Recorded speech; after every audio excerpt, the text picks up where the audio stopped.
Within a long limestone opening on the dry edge of South Africa's interior, early humans keep a glow alive where wind cannot reach.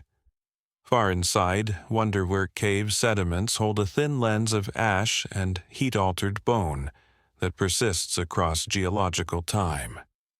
Here, the case for ancient fire use is unusually strong: microscopic wood ash reddened and cracked bone, and mineral grains transformed by heat sit undisturbed well inside the cave beyond the reach of surface brush fires. Researchers identify wood ash crystals and charred plant tissue under the microscope and confirm heat alteration with techniques such as Fourier transform, infrared spectroscopy, and magnetic measurements, revealing temperatures consistent with controlled burning, rather than the hotter erratic signatures of lightning-struck veld. A consequential fact follows around 1 million years ago. Early humans in this cave use fire in a sheltered space. The taxonomy stays cautious. Homo erectus sensulato is likely, but the behaviors are clear enough to sketch they maintain. Embers feed them with gathered fuel and leave behind a fragile blanket that can only accumulate when flames linger. Because the ash lies tens of meters from the entrance, its position carries weight. Wind cannot drive sparks that deeply, and carnivores do not drag burning branches so far in. A lesser-known thread appears in the thin sections alongside bone and ash lie phytoliths, silica bodies from grasses that show heat damage, implying that not only wood but dry grasses, and perhaps dung, serve as kindling in a landscape where small fuels are abundant. In this low, steady light, food meets fire. Cut and heat-spalled bone fragments hint that marrow or meat reaches the coals, though the exact recipes remain unspoken by the record. Oils drip, collagen tightens, and minerals in bone change phase at temperatures that align with slow cooking more than with catastrophic burning. The script keeps its footing on evidence no dramatized feast, only residues consistent with food processing and waste discarded into the glow. The idea that cooking begins this early remains debated. Some argue that embers provide warmth protection or tool hardening more often than they serve cuisine, while others note that even occasional roasting would yield tangible gains. What is certain is that controlled fire draws people inward, lengthens usable hours, and gathers tasks to a center. At the planetary scale, Earth's climate system is in flux. The mid-Pleistocene transition is underway, shifting Ice Age rhythms from 41,000-year cycles toward deeper, roughly 100,000-year glaciations. Sea levels oscillate by tens of meters. African rainfall belts wander, and grasslands advance and retreat in long breaths that shape where water and animals can be found. On such a stage, a hearth is more than warmth. It is a portable patch of climate control, a buffer against the cool of night and seasonal uncertainty. The cave's position on a karst plain near intermittent streams places people within reach of water and grazing herds, while the interior offers constant temperatures shielded from the wind. Acheulean tools, hand axes, and flakes occur in nearby layers, their symmetry marking a durable technological tradition. The ash itself is delicate, easily reworked by trampling or water, which makes its preservation in place significant. The lens forms where people sit and tend embers repeatedly rather than in a single burst. A subtle scale emerges when one traces the cave interior from the daylight zone to the ashy patch. May lie a distance that turns each trip for fuel into a measured routine. a shuttle between dark and light that builds rhythm into daily life. Another detail hides in the mineralogy calcitic ash can dissolve, yet here it endures as microaggregates bound by clays and dampened drip water, a chemistry that testifies to fires that cooled in place rather than being swept out. The unresolved questions remain steady companions. Do these people spark flames from scratch, or do they carry embers from natural fires and coax them to life? Is the primary purpose cooking, or is cooking an opportunistic use of a fire tended for light and warmth? How often do they return to this patch, and how long does a typical glow last? The sediments answer indirectly repeated presence and heat at ranges consistent with hearth temperatures. At other sites, later in time, hearths become more formal, ringed by stones. Here, form is softer, yet intention still reads in the distribution of char and calcined bone. The broader landscape spreads outward in cool mornings and bright afternoons. As glacial cycles intensify, corridors of grass feed herds that in turn feed human movement. Fire allows fibrous plants to be softened and deters insects, extending the viability of stored scraps. Anatomy drifts over long spans, smaller molars, and increasing brain volume later align with dietary shifts that cooking could support, though no single site stands as proof alone. The cave therefore occupies a modest but pivotal role, not a stage for spectacle, but a benchmark in a continuum that will many hundreds of millennia later yield hearths associated with structured living spaces and habitual smoke. In Wonderwerk, description narrows to the act that leaves traces, fuel is placed. Embers are nudged, bone is cracked and set near heat until fat sizzles faintly, and when the group moves, fine ash settles into pores of sediment to wait. Outside, orbital cycles modulate sunlight and continents creep. Inside, a hearth the size of a sleeping mat shifts the balance of night. The calm lesson is simple. Among the earliest convincing signs of sustained fire use in a human space rests here in ash crystals and heat-altered bone, and the pattern points to multiple purposes that likely include food. The age is bracketed by the stratigraphic context of the cave member, supported by paleomagnetic signals and associated fauna that place the layer within the early Middle Pleistocene, close to 1 million years ago. It stands earlier than the well-known lakeshore hearths of Gesher Benot Yaakov in the Levant, dated to about 780,000 years, where clusters of burned flint and fish bones map out discrete fire spots. Those later lakeside traces show what a mature, fire-centered living space can look like. Wonderwerk preserves an earlier, simpler signature, yet one found deep in a human interior, which is why it matters. Elsewhere, reddened sediments and isolated burned bones are often explained by grass fire.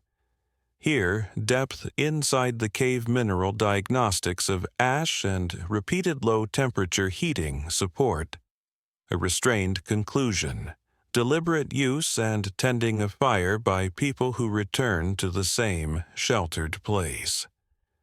From this hearth, the narrative will widen to other places and times, but it begins with embers cupped by stone, a patient light that threads human lives together in the deep Pleistocene.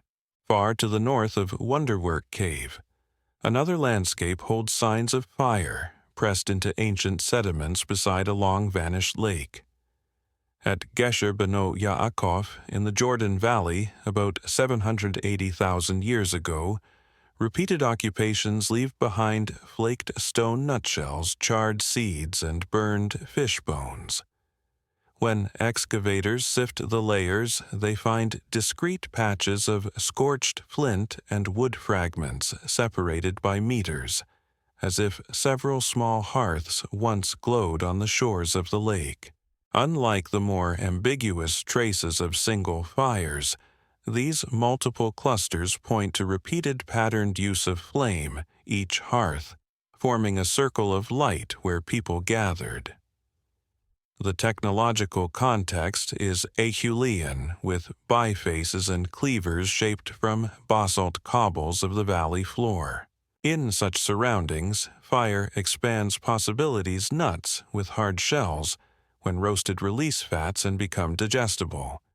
Fish abundant in the lake cook evenly in embers. Seeds and tubers yield calories otherwise locked away.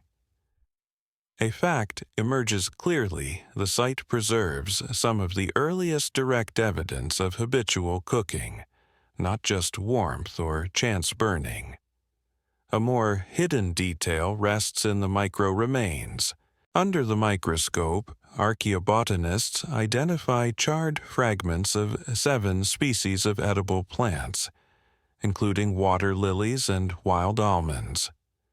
The presence of both burned and unburned specimens suggests intentional selection and cooking.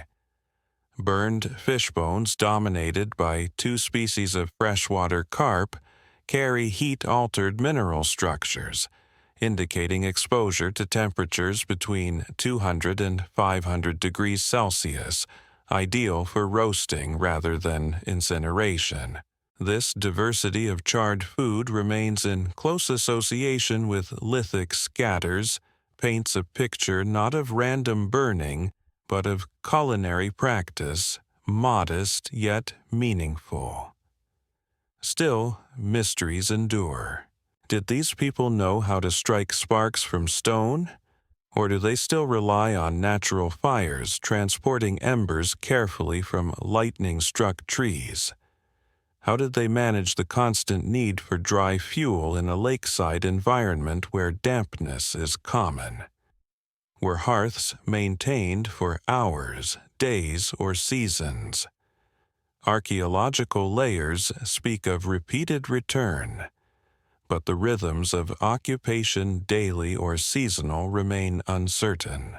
At the scale of the planet Earth at this time, cycles through alternating glacial and interglacial phases, the valley lying within a corridor where fauna and flora shift with the climate. The lake is part of the Dead Sea Rift, a tectonic basin that channels water and life. Its level rises and falls, shaping shorelines and influencing where hominin groups settle. As ice sheets wax and wane far away, rainfall patterns in the Levant fluctuate. Yet the valley remains a fertile route linking Africa with Eurasia. This corridor lined with water and green vegetation functions as a bridge, and the presence of multiple hearths implies that groups moving through here pause long enough to prepare food deliberately. Scale provides perspective from one shore cluster of hearths to another is a distance of only tens of meters, yet, across evolutionary time, these modest steps mark the beginning of a profound dietary revolution. Controlling fire for cooking alters energy budgets. By pre-digesting starch and protein, cooking allows more calories to be extracted with less effort. It softens fibrous roots, neutralizes toxins in certain seeds, and extends edibility to a wider range of resources. Over generations, such benefits may support larger group sizes, longer developmental periods, and changes in body form. Yet, the connection between hearth and anatomy remains an open debate. Some argue that Homo erectus, already established by this time, shows cranial and dental changes that suggest earlier reliance on softer cooked foods. Others caution that isolated sites cannot anchor such broad claims, and that the leap from occasional roasting to habitual cuisine spans thousands of years. What cannot be denied is that here along the Jordan Valley Lake, the pattern of evidence is dense and repetitive enough to show that cooking is more than an accident. A subtle but telling observation lies in the alignment of hearth clusters with stone tool workshops. Burned flint artifacts show thermally induced fractures that make knapping easier, hinting that fire may have been harnessed not only for food, but also for tool production. Heating flint alters its crystalline structure, improving flake quality. Whether this was a deliberate choice or an incidental outcome remains debated, but the coexistence of burned plant food fish bones and thermally altered tools suggests multi-purpose use of fire integrated into daily routines. Beyond the site, fauna include elephants, deer, and hippos, reflecting a lush lakeside ecosystem. Some bones show cut marks, others burning, though interpreting whether carcasses were cooked or merely discarded into flames is delicate work. Still, the association of large game with small hearths underscores the versatility of fire as both processor and disposer. A greater planetary context reminds us that as these hearths glow, coastlines expand and contract with falling and rising seas, rainfall belts swing north and south, and grasslands replace forests or retreat before them. Human groups moving through such fluctuating environments gain resilience by mastering fire, which buffers against cold spells, wet seasons, and dietary monotony. In such terms, the hearth is a climate technology as much as a culinary one. A lesser-known technical detail is the presence of micro-charcoal dispersed in sediments at Gesher Beno Yaakov.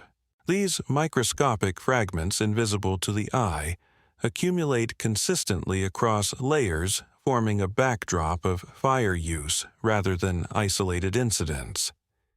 They reflect not a single blaze, but a landscape dotted with small repeated fires. This pattern mirrors later hunter-gatherer campsites where hearths anchor activity areas, demarcating zones for food, tool-making, and social gathering. Still, questions extend outward. How did these groups perceive fire? Was it a dangerous force barely tamed or a familiar companion as constant as the lake? Did they carry embers as they moved, or did each camp require new ignition? No direct answer lies in the soil, but the consistency of hearths suggests that flame had become by this time an expected element of life. The horizon expands when comparing Wonderwerk and Gesher Beno Yaakov. One lies in the deep cave interior of southern Africa, its ash lens singular and ancient. The other rests in an open lakeside, setting its multiple hearths clustered and recurrent. Together, they map a trajectory from occasional fire use to habitual cooking and broad integration into subsistence. The difference of 200,000 years between them represents countless generations refining techniques, experimenting with fuels, and passing down knowledge. At the lakeside, when night falls and the firelight reflects on water, one imagines not drama but persistence. The quiet crackle that makes nuts easier to chew, fish safer to eat, roots sweeter on the tongue. These are not spectacles but steady adaptations, accumulations of practice that alter physiology and possibility. As the lake shifts with tectonic movements and climatic pulses, hearths remain embedded in its shore to tell us that by 780,000 years ago, human groups not only used fire, but cooked their world into something new. From these clustered patches of ash, the story widens still further to other valleys, other caves, and eventually to the global spread of a species whose destiny is illuminated by controlled flame. Across the Shiften Plains of East Africa, long before the evidence of lakeside cooking in the Levant, earlier landscapes carry more ambiguous signs of fire. At Kubifora in Kenya, layers of reddened clay and heated stone dating to roughly 1.5 million years ago raise questions about whether fire was being controlled or whether natural grass fires simply swept the floodplains.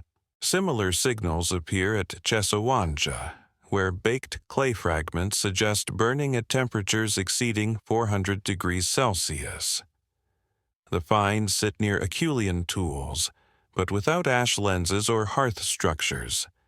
Interpretation is difficult. These traces are important because they hint at the possibility that Homo erectus experimented with fire earlier than 1 million years ago, even if not yet fully mastering its management. The consensus remains cautious. Repeated reliable fire use is best supported from sites like Wonderwerk Cave and Gesher Benot Yaakov, but tantalizing anomalies in East Africa remind us that discovery is not linear, and knowledge may flicker in and out of the record like the fires themselves. A lesser-known detail emerges from Olorgesailie, another Kenyan site, where Acheulean tools are abundant. In sediments dated to around 900,000 years ago, researchers have found traces of heated stone artifacts that fracture in ways consistent with exposure to moderate fire. Although the site lacks a defined hearth, the association of burned lithics with concentrated tool-making debris suggests people may have experimented with placing stones near flames, whether intentionally for tool preparation or incidentally when discarding objects into fire.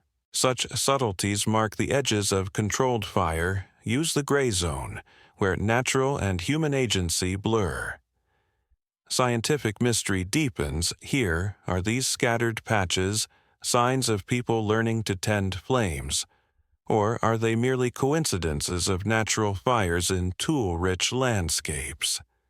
The absence of structured hearths leaves space for debate. Fire destroys evidence as much as it creates it. Ash can disperse an organic material, rarely survives hundreds of thousands of years. Archaeologists must work with mineral traces, magnetic anomalies, and discolorations, reconstructing past behaviors from faint signatures. On a planetary scale, this period witnesses significant climatic oscillations that reshape African ecosystems. The Pleistocene climate alternates between wetter intervals that flood rift valleys with lakes and drier phases that parch the land into open grassland. Such fluctuations press hominins to adapt flexibly. In wetter times, fish and aquatic plants abound. In dry intervals, tough grasses dominate. The mastery of fire would offer an immense advantage, the ability to render fibrous roots digestible, detoxify seeds, and cook meat for preservation. Against a backdrop of orbital cycles driving monsoon-strength fire, could stabilize diets in unpredictable environments. Scale frames this shift in human ecology. Consider the expanse from the Ethiopian highlands to the South African interior, thousands of kilometers dotted with potential fire evidence, yet sparse and discontinuous. Each site with reddened sediment is like a lone spark in a vast darkness of missing data. The scattered distribution underscores how rare it is for fire traces to fossilize and how much may be lost. If people in multiple regions experimented with flame around 1 million years ago, the archaeological record preserves only fragments. Another detail comes from the study of bones at East African sites. Some fossilized animal remains show discoloration, consistent with heating to moderate temperatures. Though these could result from natural grass fires, their occurrence within hominin activity zones raises the possibility of deliberate roasting. Burned bones are notoriously difficult to interpret. Trampling, weathering, and geochemical alteration can mimic fire effects. Yet, when bones are found in direct association with lithics and potential hearth soils, the suggestion of cooking gains plausibility. Mystery lingers in the question of ignition. Lightning fires are common in East African savannas, especially at the end of dry seasons when grasses ignite readily. Did Homo erectus wait for such fires, capture embers and carry them to camps? Or did they develop techniques of striking sparks from stone earlier than direct evidence can show? No site of this antiquity preserves an unequivocal fire-making tool, so the method of ignition remains invisible. What the record does suggest is that early humans were opportunistic. They likely collected embers from natural fires, maintaining them carefully perhaps for days, feeding them with gathered wood grass and dung. This would require constant attention embedding fire into daily rhythms. The presence of repeated fire traces in the Rift Valley hints that such practices were widespread. At the planetary level, the mid-Pleistocene transition looms, bringing more severe glacial cycles that reshape rainfall across Africa. These cycles, stretching over tens of thousands of years, alter where rivers flow, where lakes form, and where grasslands spread. Fire mastery would have buffered hominins against these swings, allowing them to settle in marginal zones where uncooked resources were scarce. In this sense, fire is not merely a tool, but an ecological multiplier extending the range of habitable environments. A subtle scale reference lies in the mobility of these groups. To transport an ember from a lightning strike to a cave or lake shore, people may have walked distances of several kilometers shielding the glow in bundles of bark or dung. A single ember becomes a bridge across landscapes, transforming natural fire into social technology. Such an act, repeated countless times, represents one of the earliest examples of humans manipulating natural forces to sustain daily life. Another lesser-known aspect involves the role of dung as fuel. Studies of microscopic residues suggest that herbivore dung abundant on the plains may have been used to sustain low, steady flames. Unlike wood, which requires collection and storage, dung can be gathered quickly in open environments. Its combustion produces long-lasting embers suitable for slow cooking. If early humans recognized this, they had already begun adapting fire use to local ecologies. Yet the questions persist. Why are hearths so rare before 1 million years ago? Did people use fire so infrequently that traces vanish, or has evidence simply eroded away? Could some groups rely on fire habitually, while others did not, depending on climate and available resources? The uneven record across Africa and Eurasia may reflect both patchy preservation and genuine diversity in behavior. Not every population mastered fire at the same time, and knowledge may have been gained, lost, and regained across millennia. In contemplating these mysteries, one sees fire as a thread, both fragile and transformative. Fragile because a missed ember could plunge a group back into darkness and reliance on raw foods. Transformative because when maintained, fire changed what could be eaten, where one could live, and how nights were spent. Around African lakes and savannas, beneath overhangs and within shallow caves, small fires likely smoldered their light unseen, except for the ash they leave in sediments. The evolutionary consequences would only become clear over time. Smaller jaws reduced gut size, greater energy to feed growing brains, and perhaps deeper sleep in the safety of a glowing perimeter. From scattered reddened clays and burned bones, a picture emerges of trial and error, of gradual integration of fire into human lives.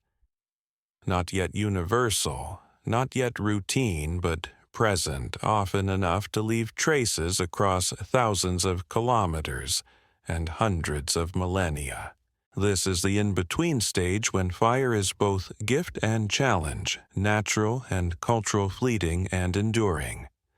As climate pulses reshape the African rift and glaciers advance in the north, groups of Homo erectus continue to learn how to coax flame into permanence. The evidence may be faint, but the implication is vast. The journey toward controlled cooking fires is underway, and the story of humanity begins to shift from raw survival to a life illuminated and nourished by fire. Northward, across Eurasia, long after the earliest experiments with flame in Africa, the presence of fire intertwines with encounters between different human lineages. Around 400,000 years ago, the continent is home not only to Homo heidelbergensis, ancestral to both Neanderthals and modern humans, but also to populations already adapted to colder latitudes. At sites such as Schöningen in Germany, where wooden spears are found alongside butchered horse bones, traces of charred material accompany stone tools. Though the evidence is not as robust as at later sites, it suggests that fire was part of the daily landscape of hunting and communal processing. A confirmed fact lies in the middle Paleolithic levels of Europe. Hearths associated with Neanderthals become widespread after about 200,000 years ago. At Pech de la Zay in France, concentric circles of ash and charcoal show deliberate fire placement. At Kabara Cave in the Levant, burned sediments and stone rings mark hearths that were renewed repeatedly, sometimes in nearly the same spot for generations. Such recurrences testify not merely to chance, but to cultural continuity, where knowledge of fire management is passed on steadily. A lesser-known detail comes from the microscopic study of ash at El Salt in Spain. Researchers have identified phytoliths of grasses altered by controlled burning, alongside coprolites, fossilized feces, suggesting that Neanderthals may have used both wood and animal dung to fuel their hearths. This echoes patterns first glimpsed in African contexts, indicating that diverse fuels were employed depending on environment. The fires at El Salt occur within well-defined living surfaces, pointing to structured use of space, sleeping, working, and cooking zones anchored around flame. Here, fire is not only a tool, but a social organizer. Yet, mysteries persist. While evidence shows Neanderthals repeatedly built and maintained fires, debate lingers over their ability to ignite flames at will. Did they depend on natural sources relighting campfires from embers, or did they strike sparks from flint and iron? Pyrite experiments show that such ignition is possible, but direct archaeological proof, such as flint and pyrite, found together with characteristic striations, is rare. The line between fire-using and fire-making remains blurred. At the planetary scale, this period is dominated by glacial, interglacial cycles, that plunge Europe into repeated cold spells. Ice sheets expand across northern latitudes, while steppe tundra ecosystems stretch across the continent. In such harsh climates, fire provides not only cooked food but essential warmth. Without fire survival in the depths of Ice Age, winters would be precarious.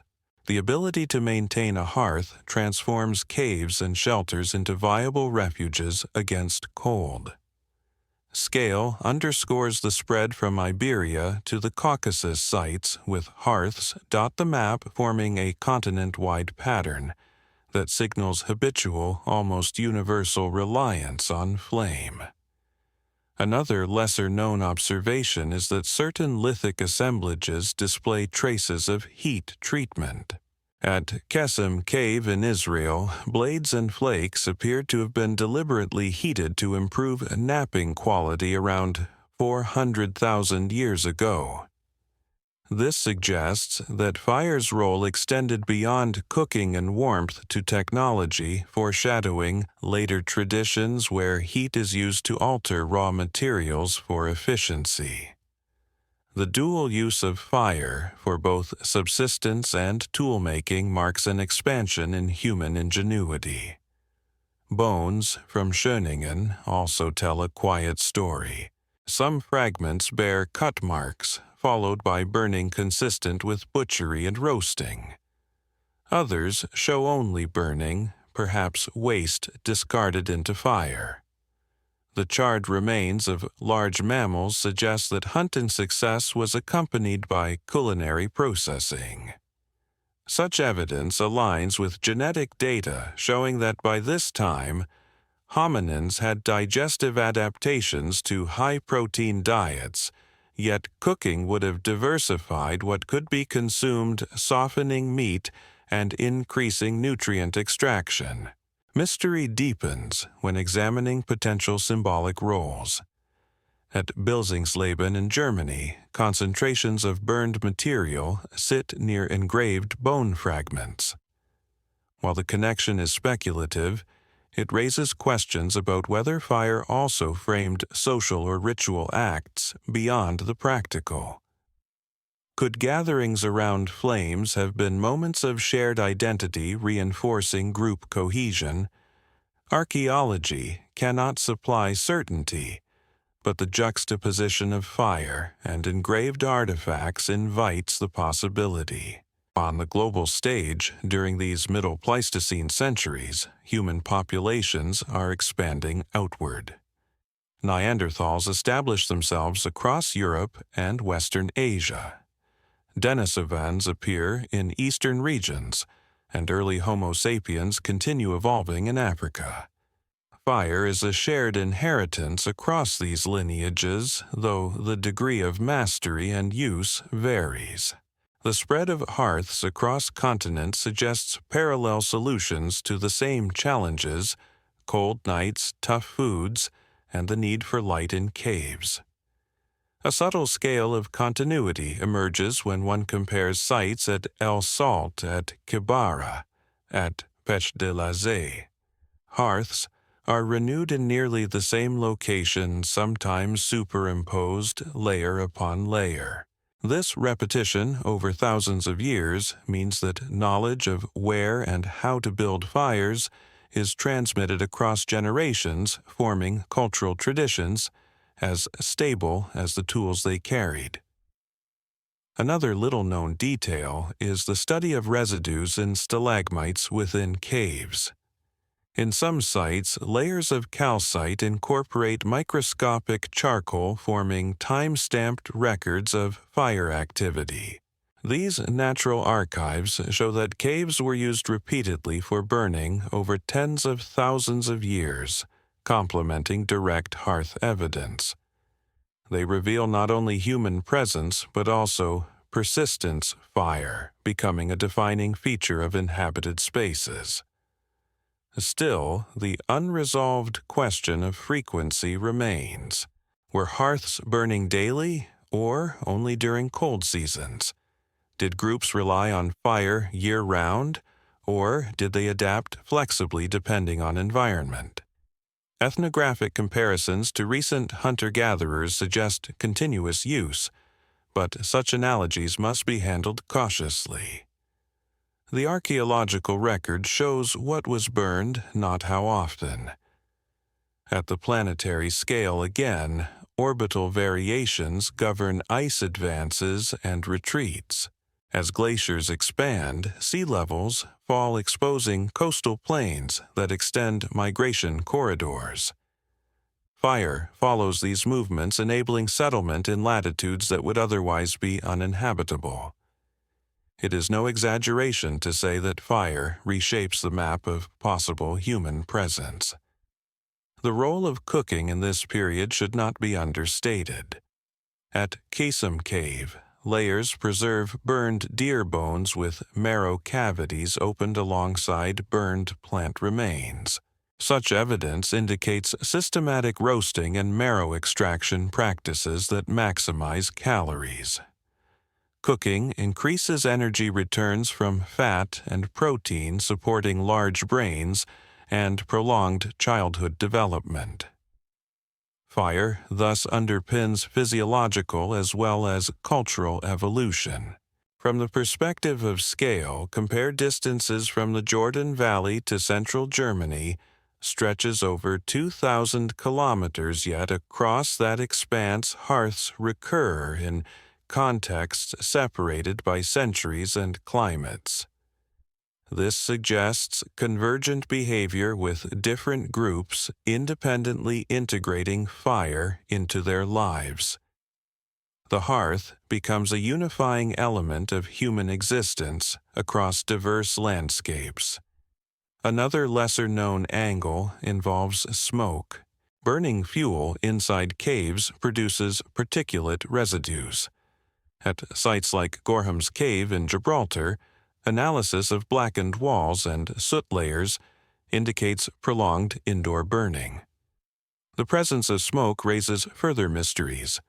How did people ventilate caves, or did they tolerate smoky air? These physiological challenges suggest that cave fires were carefully managed, balancing warmth and cooking with health. The archaeological residue of smoke inside caves provides one of the most intimate traces of past presence recording, not just objects, but atmospheres. Ultimately, this period represents the solidification of fire as a permanent companion. By 200,000 years ago, hearths are nearly ubiquitous in Neanderthal and early Homo sapiens contexts. Fire is no longer a novelty or rare acquisition. It is a constant. The long trajectory from scattered burned clays in Africa to structured hearths in Europe reflects one of the most profound shifts in human prehistory. In the glow of these ancient fires, diverse human lineages refine their adaptations, exchange knowledge, and lay the groundwork for future encounters. The next chapters will follow how modern humans inherit this legacy, carrying flame into new continents across seas and into the symbolic heart of culture. Across Ice Age Europe, long winters and short summers shape the way human groups live, hunt, and gather.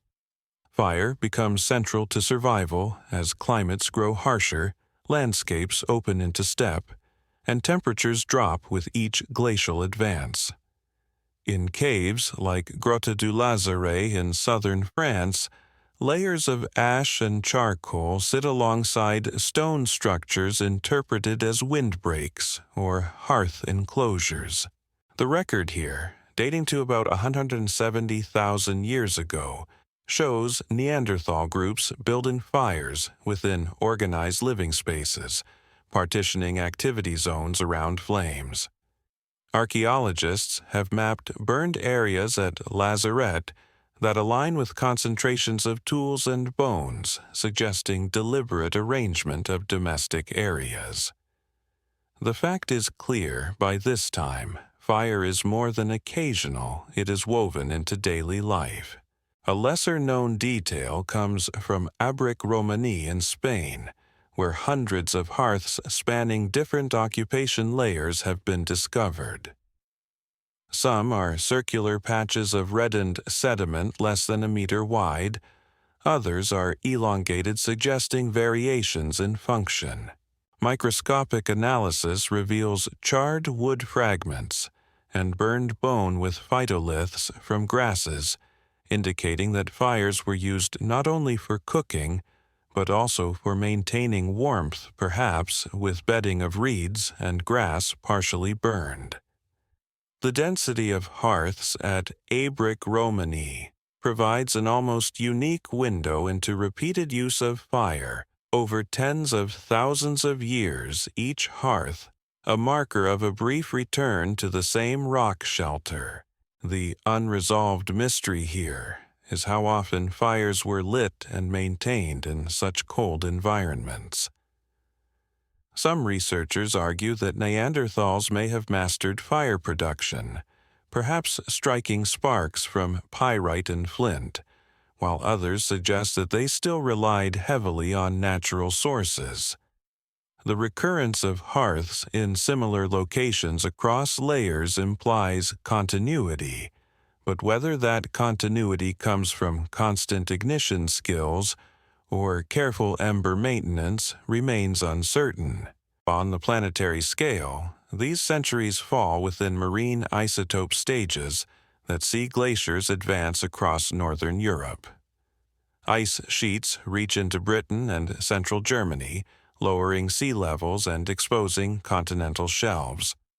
Mammoth steppe ecosystems stretch from Spain to Siberia, dominated by woolly mammoth bison and reindeer. In such expansive but frigid environments, fire transforms habitable ranges.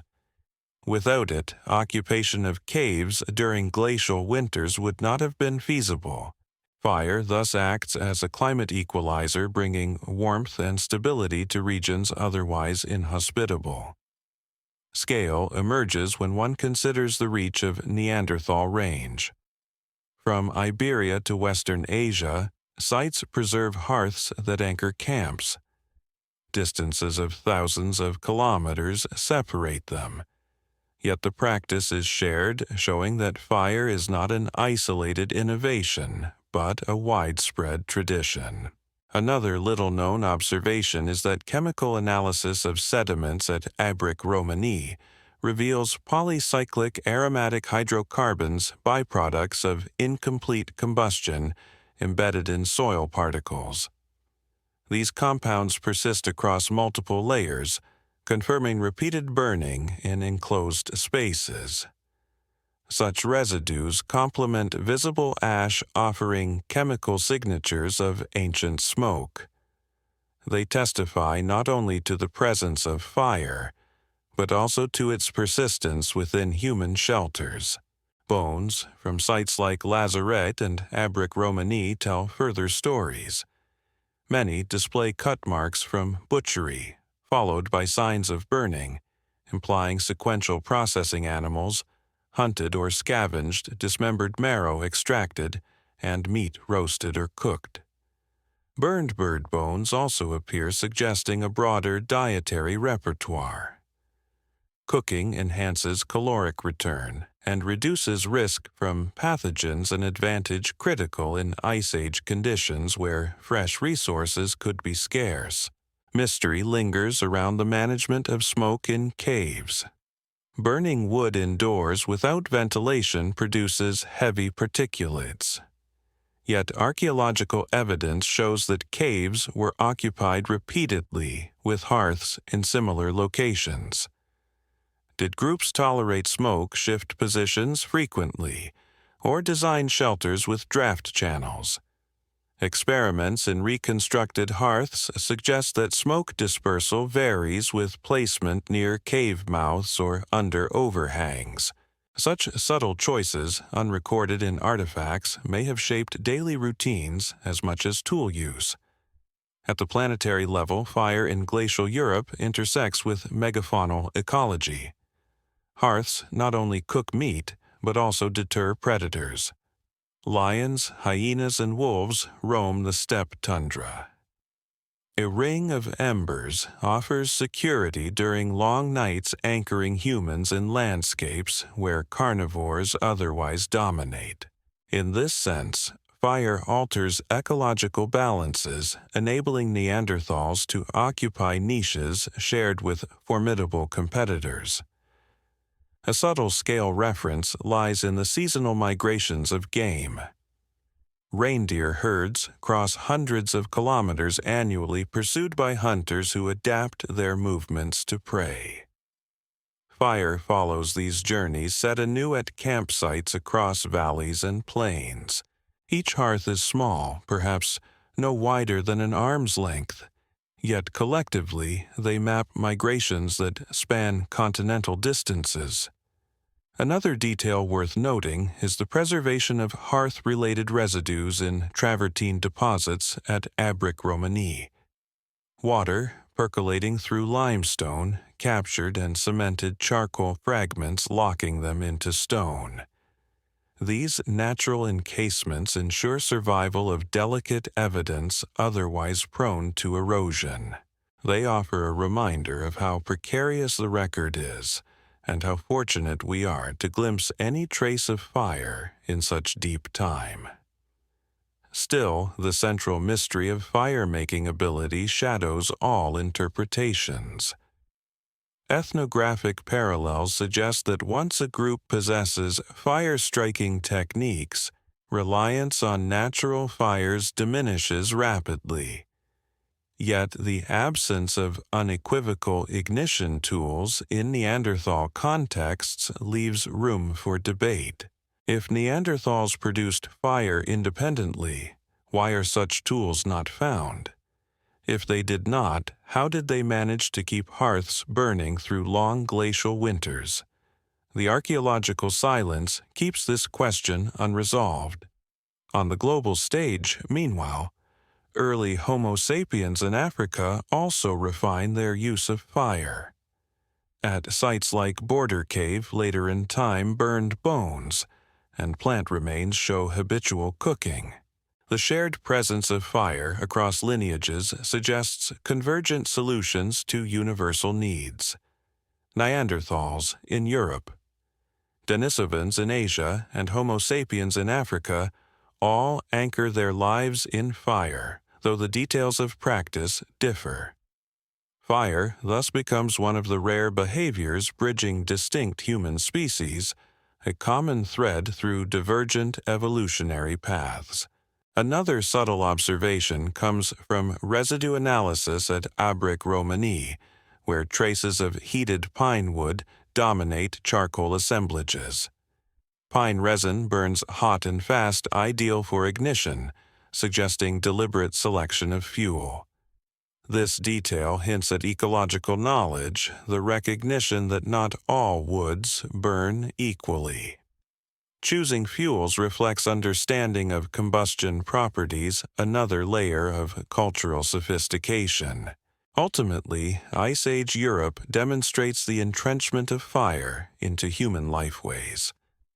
Hearths are numerous, often superimposed, marking continuity across generations.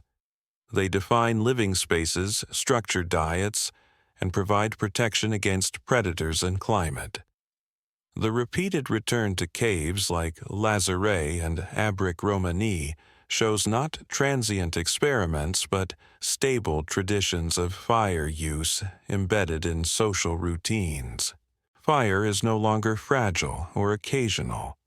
It is enduring as central to Neanderthals as it is to Homo sapiens. From the evidence of structured hearths, burned bones, and residues locked in sediments, we see fire not as innovation, but as institution. In these cold and expansive landscapes, the glow of a hearth anchors life, carrying human groups through Ice Age nights, and binding them to one another across both time and space. Far from Europe's caves and hearths, human groups press into landscapes that require more than warmth to survive. They require crossing water to reach entirely new continents. Around 65 to 50,000 years ago, people traveling through Southeast Asia look across straits and open seas toward the landmass known as Sahul, a continent uniting Australia, New Guinea, and Tasmania during periods of lower sea level. To reach it, groups must build craft capable of carrying people tools, and perhaps even fire. Archaeological traces on Sahul itself confirm their arrival stone tools at Majid Bebe in northern Australia date back at least 65,000 years, while sites in New Guinea and Tasmania show occupation soon after. The fact is clear: humans cross Wallasan waters and settle Sahul, establishing the earliest known population in Australia. A lesser-known detail is found in charcoal fragments and hearths at sites like Majedbib and Carpenter's Gap. Microscopic charcoal appears in sediments as soon as people arrive, showing that fire is among the very first tools carried into this new land. Burned plant remains include seeds and tubers native to the tropical savannas of northern Australia, indicating that cooking practices adapted immediately to local ecologies.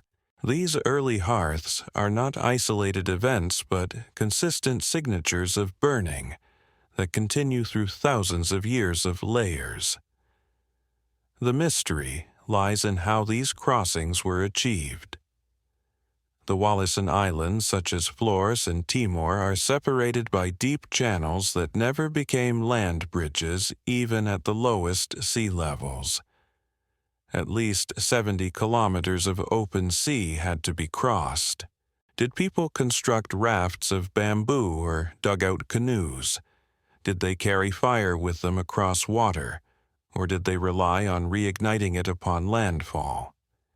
No direct evidence of boats or ignition tools has survived, leaving this as one of prehistory's most compelling enigmas. At the planetary scale, this migration occurs against the backdrop of the last glacial period, when vast ice sheets lower global seas by more than 100 meters. Coastlines extend far outward, exposing continental shelves and reshaping island chains. Sundaland, covering present-day Malaysia and Indonesia, becomes a vast subcontinent. Yet the deep channels of Wallacea remain barriers that demand maritime skill. The crossing to Sahul marks not only a geographic expansion, but also a technological threshold. Humans become seafarers capable of planned voyages beyond sight of land. The scale of this achievement can be grasped by imagining the distance from Timor to the Sahul Shelf, at least 70 kilometers, comparable to crossing a wide channel where the destination cannot be seen on the horizon. Such a journey requires coordination, memory of currents, and likely the use of stars or landmarks.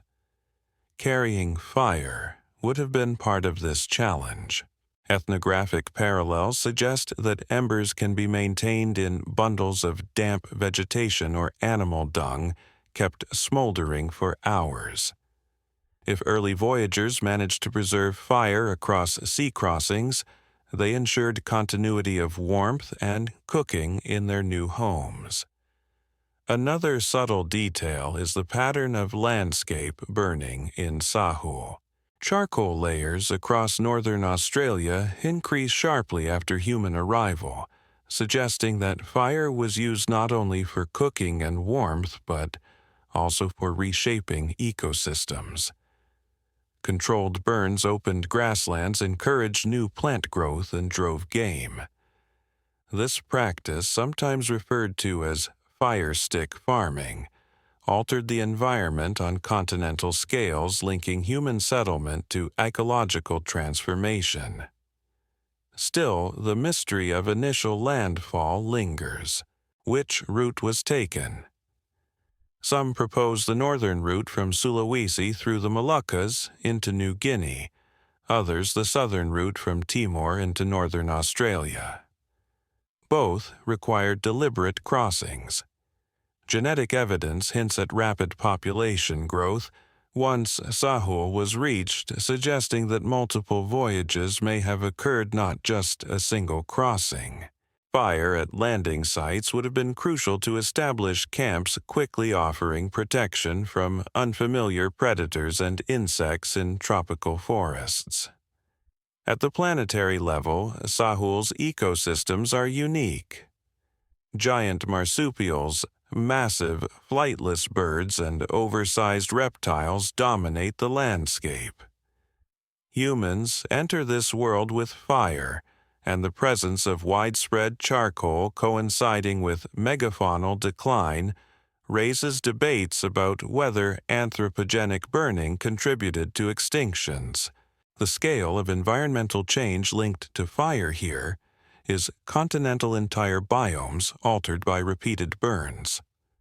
Another lesser-known detail comes from Nawarla Gabarnmang, a rock shelter in Arnhem Land where hearths appear alongside some of the earliest examples of human rock art.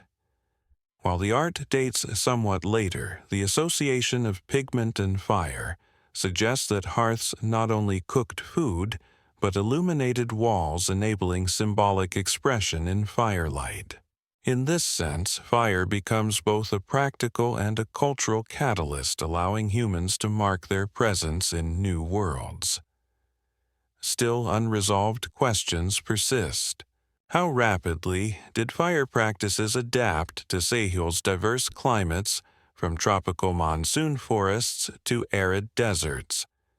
Did groups arriving in northern Australia already possess traditions of landscape burning, or were these developed anew?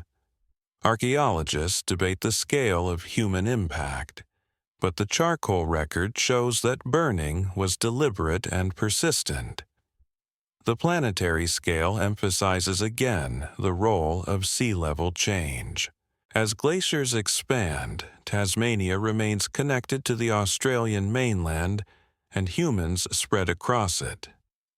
When seas later rise, Tasmania becomes isolated, yet archaeological sites like Warreen Cave show continuous fire use with hearths and burned bone persisting through millennia of separation. Fire bridges ecological divides, anchoring human presence across shifting coastlines. A subtle scale reference lies in the longevity of Sahul occupation. From initial landfall 65,000 years ago to the present, humans have maintained unbroken habitation of Australia. Hearths in Arnhem Land in the Kimberley and Tasmania mark continuity across tens of thousands of years. Each ash lens, often only a few centimeters thick, represents a night's fire, but together they span the length of modern human history. Another detail to highlight is the botanical evidence of cooking. Charred tubers from yams and nuts appear in the earliest layers, showing dietary flexibility. Fire renders starch more digestible and expands the range of usable plants. In new and sometimes harsh Australian ecologies, cooking ensured survival. The importance of fire in adaptation cannot be overstated. It provided warmth in cool highlands, smoke to deter insects in tropical swamps, and the means to manage landscapes on a grand scale. Mystery continues when considering symbolic dimensions. Did the first Australians carry ritual uses of fire with them? As later traditions of fire ceremonies suggest, archaeological traces are silent on belief, but the role of fire in both sustenance and environment indicates that it shaped not only bodies but cultures. At the global level, this chapter of fire use marks humanity's full planetary reach. With Sahul settled, humans now occupy Africa, Europe, Asia, and Australia, their camps linked by the glow of hearths. Fire is universal present wherever people go, yet its uses diversify in some places for warmth against ice, in others for reshaping savannas. The expansion into Sahul demonstrates both the versatility of fire and the ingenuity of humans in carrying it across oceans. The story of fire thus shifts from continental hearths to maritime crossings, from warmth in caves to landscape management on a scale that alters entire ecosystems. In this expansion, fire ceases to be only a survival tool and becomes a planetary force transforming both humans and the worlds they enter. Beyond Sahul, the map of human migration continues into island chains scattered like stepping stones across the Pacific's western edge. Wallacea, a zone of deep-water islands between Sunda and Sahul, presents both barriers and opportunities. Unlike continental shelves exposed during low sea levels, these islands are permanent, isolated by channels that never dry. To move across them requires deliberate seafaring, and yet archaeological evidence shows that humans occupied sites on islands like Flores more than 50,000 years ago and perhaps much earlier. The fact stands fire traces appear on Wallacean Islands, where natural colonization by hominins could only have occurred through water crossings. On Flores, the Liangbua cave, made famous by the discovery of Homo floresiensis, holds layers with hearths and burned bones. These hearths, dating to around 46,000 years ago in the levels associated with modern humans, are simple patches of ash and charcoal, yet they demonstrate fire as a consistent element of occupation. A lesser-known detail emerges from older deposits at Mata Menga on the same island. Though direct hearths are not preserved, burned stone artifacts hint that earlier hominin groups, possibly ancestors of Homo floresiensis, also used fire.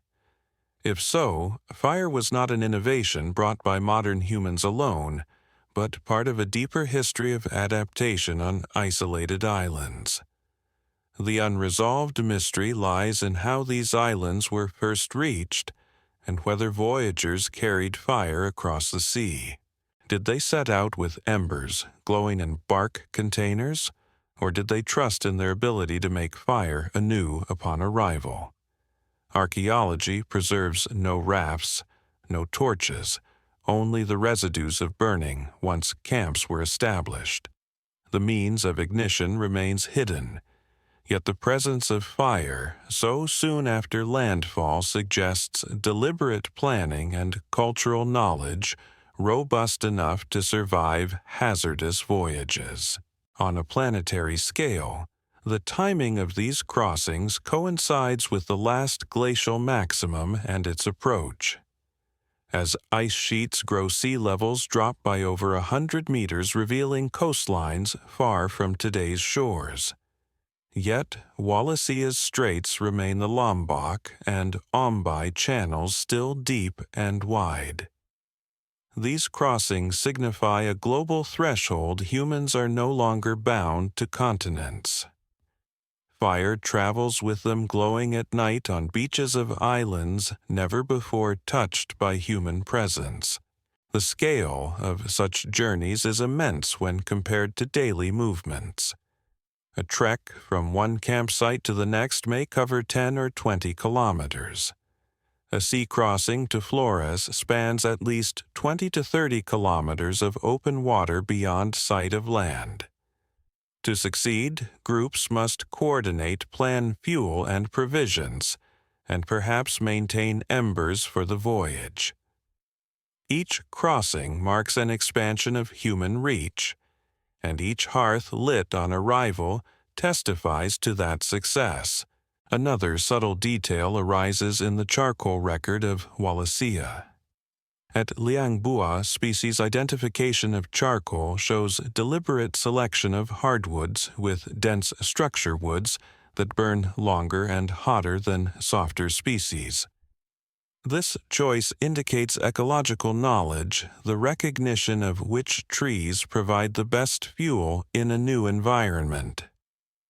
Carrying such knowledge across islands reflects cultural continuity even amid geographic novelty.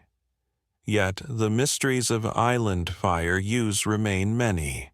Did people employ fire to manage vegetation as they did later in Sahul, reshaping forests through controlled burns? Current evidence is limited, but some pollen records suggest shifts in vegetation coinciding with human arrival, hinting at possible anthropogenic fire regimes. Whether intentional or incidental, these shifts remind us that fire does not remain confined to hearths. Its impact radiates outward into ecosystems. At the planetary scale, islands of Wallacea sit within one of Earth's richest biodiversity zones. Birds, reptiles, and mammals evolve in isolation, producing unique faunas. Fire, introduced by humans, becomes a disruptive element, altering habitats that had persisted unchanged for millennia. The expansion of fire into these isolated ecosystems is as consequential as the expansion of people themselves. A subtle scale reference comes from the distance between Flores and Timor, over 200 kilometers apart with intermediate islands. This archipelago demands sequential crossings, each requiring its own landfall and campfire. Step by step, fire traces chart human movement across maritime landscapes, a journey longer than continental migrations measured in straight lines. Another lesser-known observation is that hearths in Liang Bua occur in repeated stratigraphic layers, not just a single episode. This repetition indicates that groups returned seasonally, or even more often, maintaining a tradition of fire in the same shelter for thousands of years. The hearth becomes not only a practical tool, but also a marker of place binding memory to landscape. Mystery continues to surround the relationship between modern humans and Homo floresiensis in this context. Did they overlap, and if so, did fire play a role in interaction or separation? No direct evidence of contact survives, but the parallel use of caves and fire raises questions about coexistence. Fire, in this sense, may have been both a shared necessity and a distinguishing practice. At the planetary level again, sea crossings into Wallacea foreshadow the great expansions of the Pacific yet to come. They demonstrate that once humans mastered the sea and carried fire across it, no environment remained entirely inaccessible. The control of fire combined with navigation skill placed nearly every landmass within human reach given enough time. Another subtle observation lies in the chemical residues of burned shells at Wallacean sites. These shells, sometimes showing discoloration from heat, indicate that people cooked shellfish at hearths, expanding diets with coastal resources. Fire thus mediates not only terrestrial foods, but also marine harvests, broadening subsistence strategies in maritime settings. In summary, Wallacea represents a frontier where fire accompanies humans into entirely new ecological zones. Hearths in caves like Liang Bua preserve continuity with older traditions, yet they also mark innovations necessary for seafaring life. The fact of fire's presence confirms planning and adaptability. The detail of wood selection shows ecological awareness, and the mystery of ignition across sea remains unsolved. At the planetary scale, these movements reshape not only human geography, but ecosystems across island chains. The scale reference of open sea crossings underscores the boldness of this step in prehistory. Fire remains at the heart of it all, the small ember that makes distant islands habitable, the glow that connects migrants to their ancestors' hearths. In the story of humanity, Wallacea stands as proof that the reach of fire is as broad as the oceans themselves, carried across waves into landscapes where it had never burned before. As humans spread across continents and islands, fire takes on meanings beyond warmth and cooking. It begins to appear as a medium of expression, intertwined with symbols, etched into stone beads strung from shells, and pigments ground into powders. By at least 100,000 years ago in Africa and later across Eurasia, hearths and symbolic artifacts occur side by side, suggesting that fire illuminates the spaces where meaning is created. At Blombos Cave on the South African coast, layers dated to around 75,000 years ago contain hearths with ash lenses near carved ochre pieces engraved with crosshatch patterns. The fact is undeniable: firelight and symbolic behavior coexisted in the same shelter, their association preserved in the sediments. A lesser-known detail emerges from the site of Hearth Cave in Israel, where ochre-stained shells interpreted as beads were found in burials dated to about 90,000 years ago. The same occupation layers preserve hearths with charred wood fragments, showing that symbolic adornment and controlled fire were parts of the same cultural repertoire. Fire did not create symbols, but it provided the setting in which symbols were made visible, grinding ochre by day, and perhaps admiring its color by firelight at night. The unresolved mystery is whether fire itself held symbolic meaning in these early contexts. Did groups view flame as sacred, or was it purely practical, a backdrop to symbolic acts rather than their focus?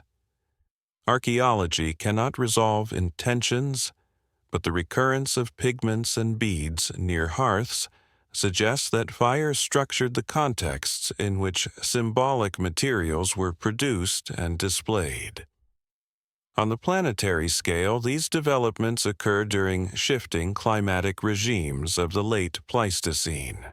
Glacial and interglacial cycles alternate, driving expansion and contraction of habitable zones. In southern Africa, periods of aridity reduce resources while interglacials bring abundance along coasts. Fire enables survival across both extremes, while symbolic artifacts reflect shared identity that may help groups navigate environmental uncertainty. Scale becomes tangible when considering that Blombos Cave's symbolic artifacts and hearths date tens of thousands of years earlier than similar evidence in Europe. This suggests that symbolic expression illuminated by fire arose in Africa first and later spread or re-emerged in Eurasia as modern humans dispersed. Fire thus anchors a continuity of behavior across continents, linking symbolic and practical worlds. Another subtle detail comes from microscopic analysis of residues in South African caves. At Pinnacle Point, sediments contain ash mixed with ground ochre, suggesting that pigment was sometimes processed directly in hearths heated to alter its color properties.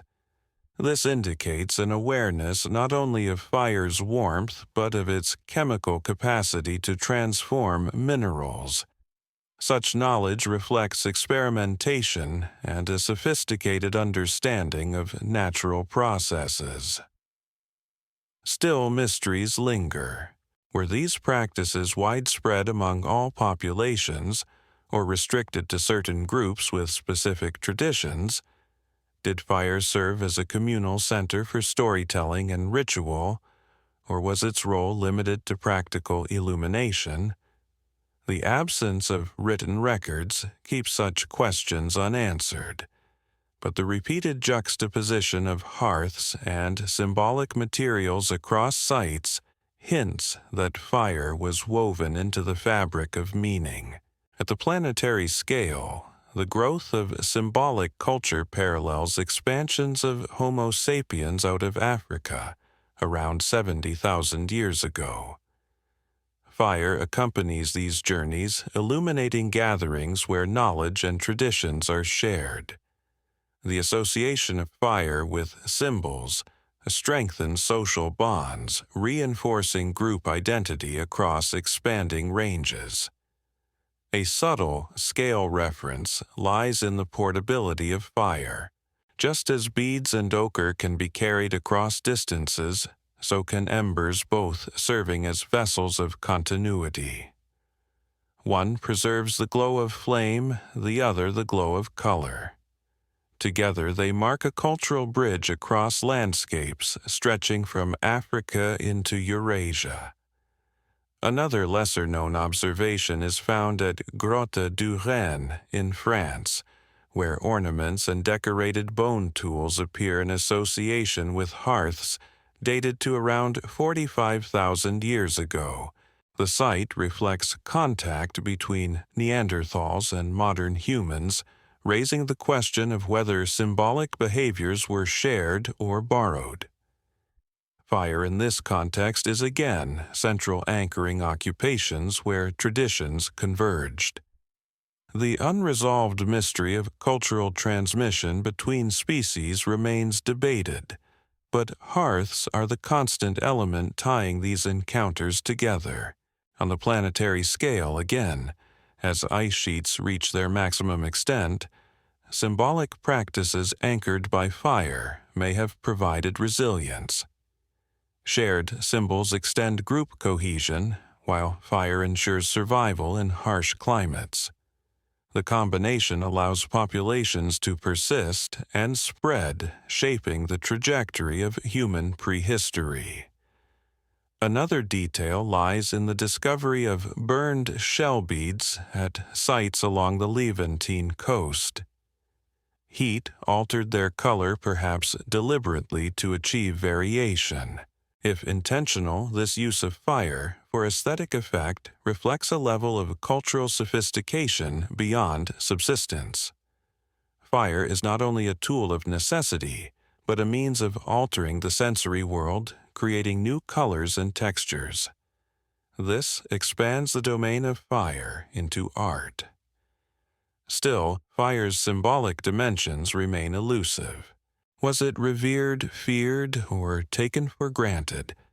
Ethnographic analogies with later societies suggest a spectrum of meanings, but in prehistory, all we see are traces, ash pigment beads. Yet the constancy of their association across continents implies that firelight was the medium in which human symbolic culture took shape. At the global scale, these developments mark a turning point.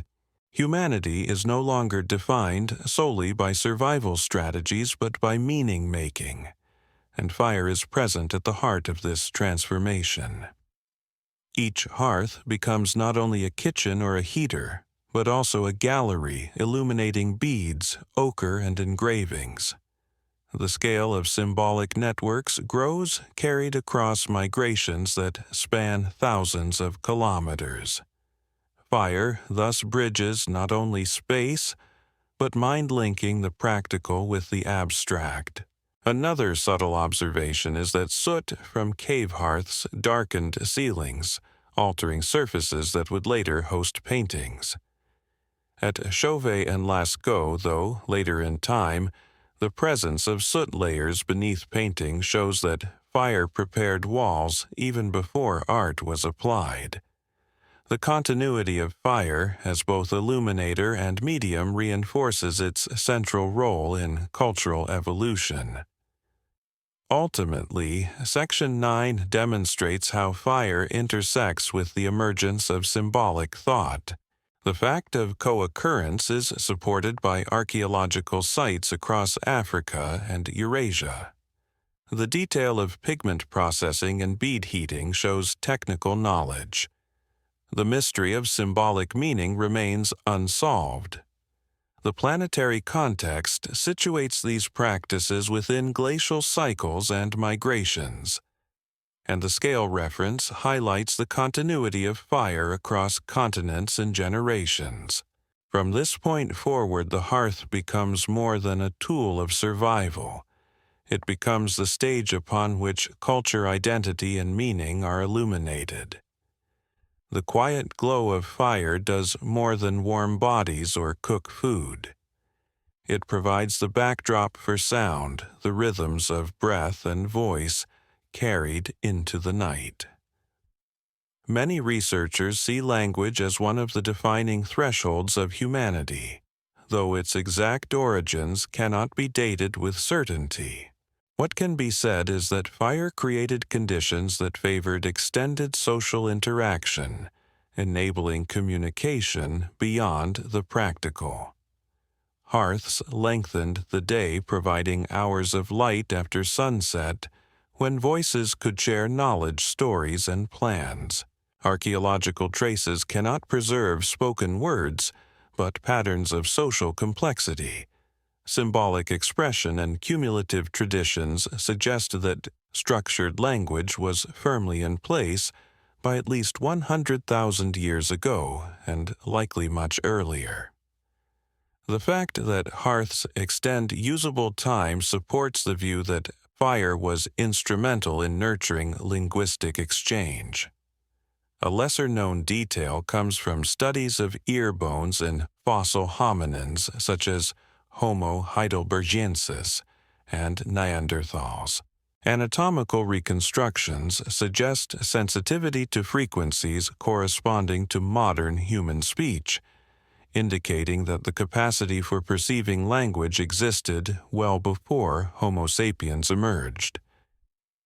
If so, hearths used by these populations may have hosted exchanges richer than simple calls, possibly structured communication embedded in social life. The unresolved mystery remains the timeline of when fully modern language arose.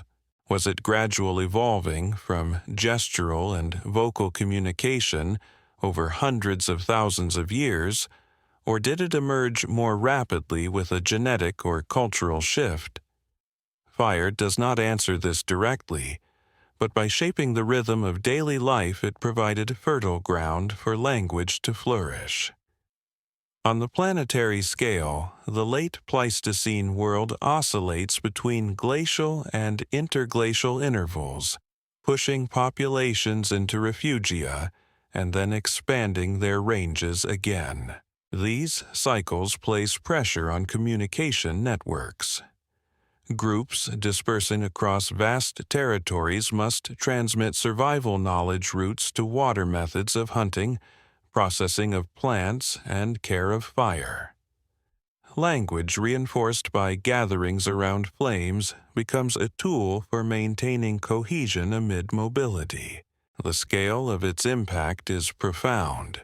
While a single hearth serves only a few dozen individuals, the transmission of words across generations knits together entire populations spanning thousands of kilometers. Another subtle observation is that archaeological sites often reveal repeated use of the same hearth spots across centuries. At sites like Dolny Vestonis in Moravia, superimposed ash layers build up where fires were renewed countless times. Such continuity suggests that knowledge associated with those places, what to hunt, how to process materials, how to keep flame alive, was also passed on. Oral transmission likely accompanied practical action, with fire providing the light for teaching. A lesser-known but intriguing piece of evidence lies in burned plant remains at sites in South Africa, where certain species with aromatic properties appear in hearths. Some scholars suggest these may have been used not only for fuel, but to produce smoke with insect repellent or even ritual qualities. If intentional, such practices imply communication of knowledge about plant properties, a form of proto-scientific dialogue taking place around flames. Still, mysteries dominate this field. We do not know what the first sentences sounded like, nor how vocabularies expanded. We cannot recover myths or songs from 100,000 years ago. Yet the material record allows inferences. Beads, pigments, and engraved objects imply abstract thought. Organized hearths imply structured gatherings. Together they point to an environment where complex language was both useful and likely. On the planetary scale, fire and language together transform human possibilities. Fire allows expansion into cold climates, while language enables coordination of hunts and sharing of resources. Together, they underpin the survival and spread of Homo sapiens into nearly every biome on Earth. A subtle scale reference lies in the dispersal routes out of Africa. Migrating groups carried fire and embers and language and memory.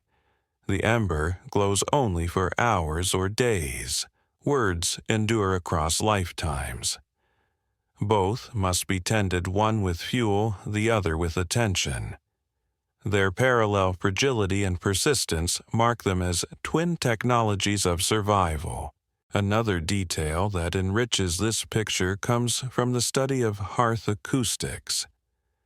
Experimental archaeologists have noted that enclosed rock shelters with hearths amplify voices, making speech easier to hear in dim light.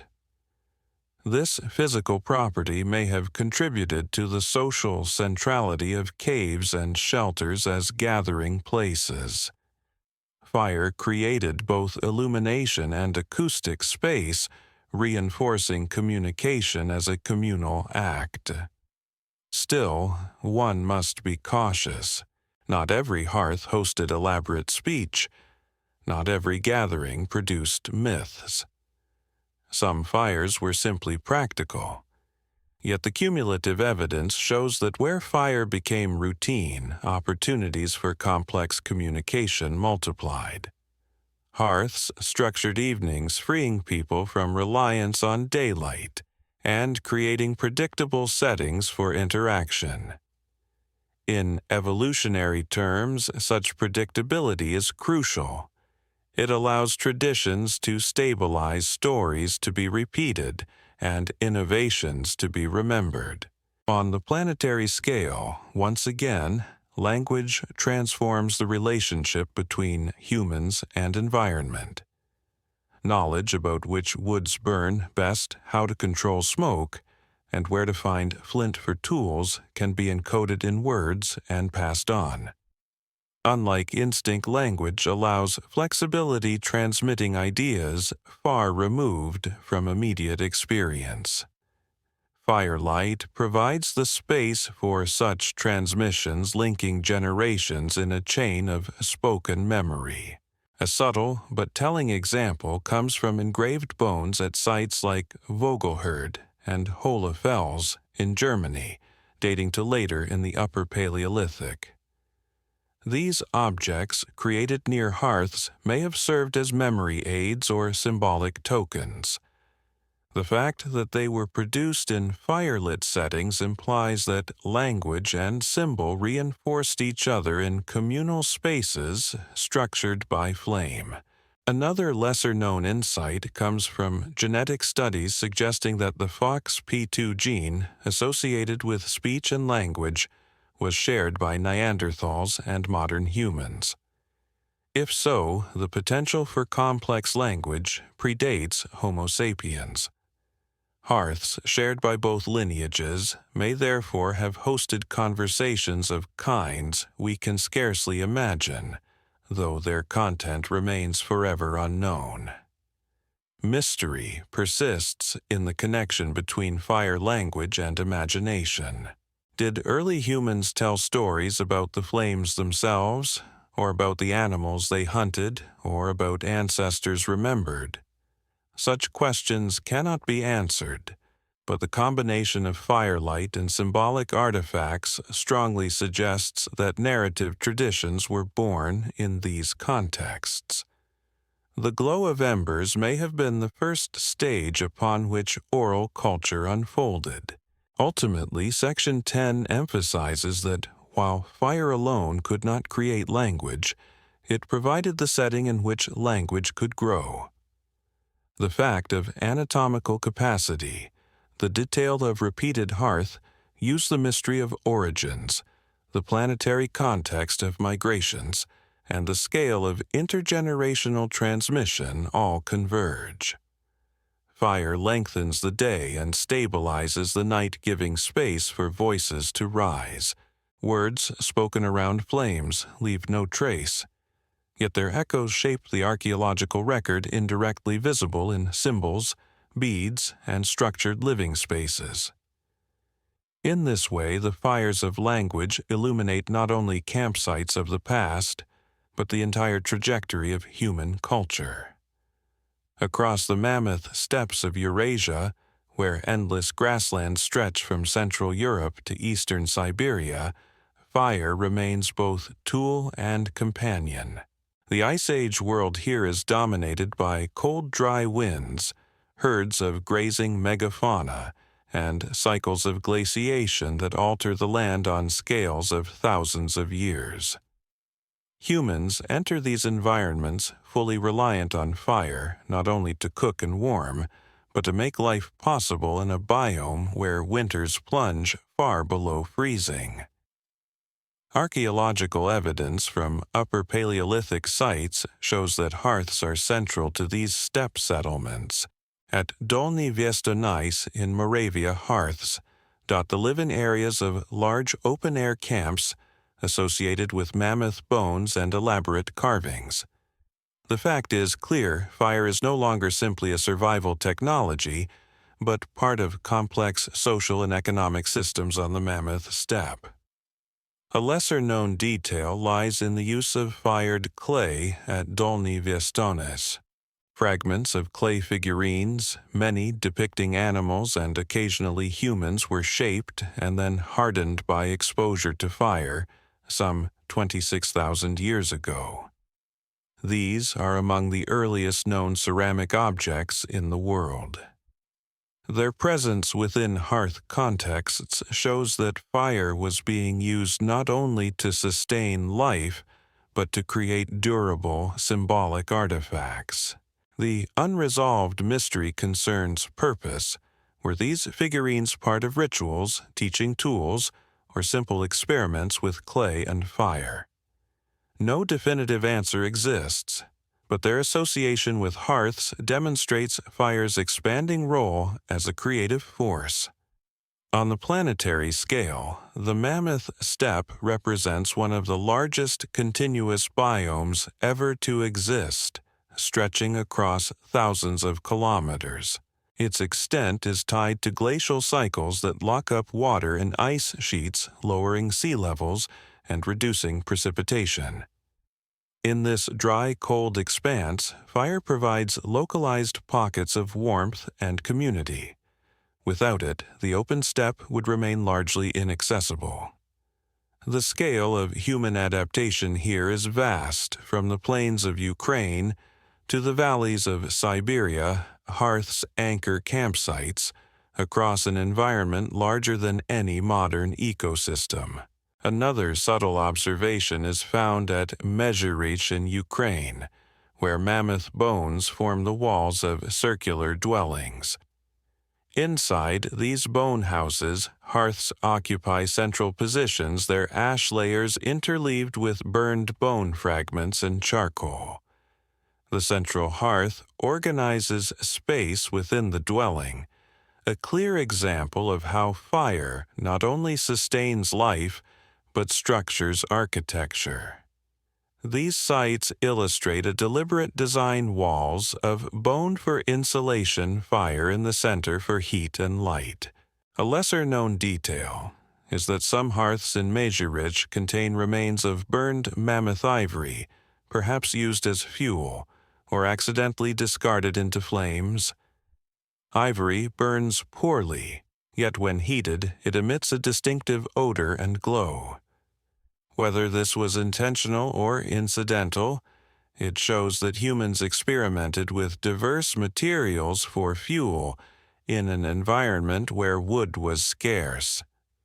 Mystery persists in understanding how fuel was sourced on the largely treeless Mammoth Steppe. Charcoal and ash show that wood was used, but from where some evidence suggests driftwood transported along rivers, others propose that humans relied heavily on bone and dung as supplementary fuels.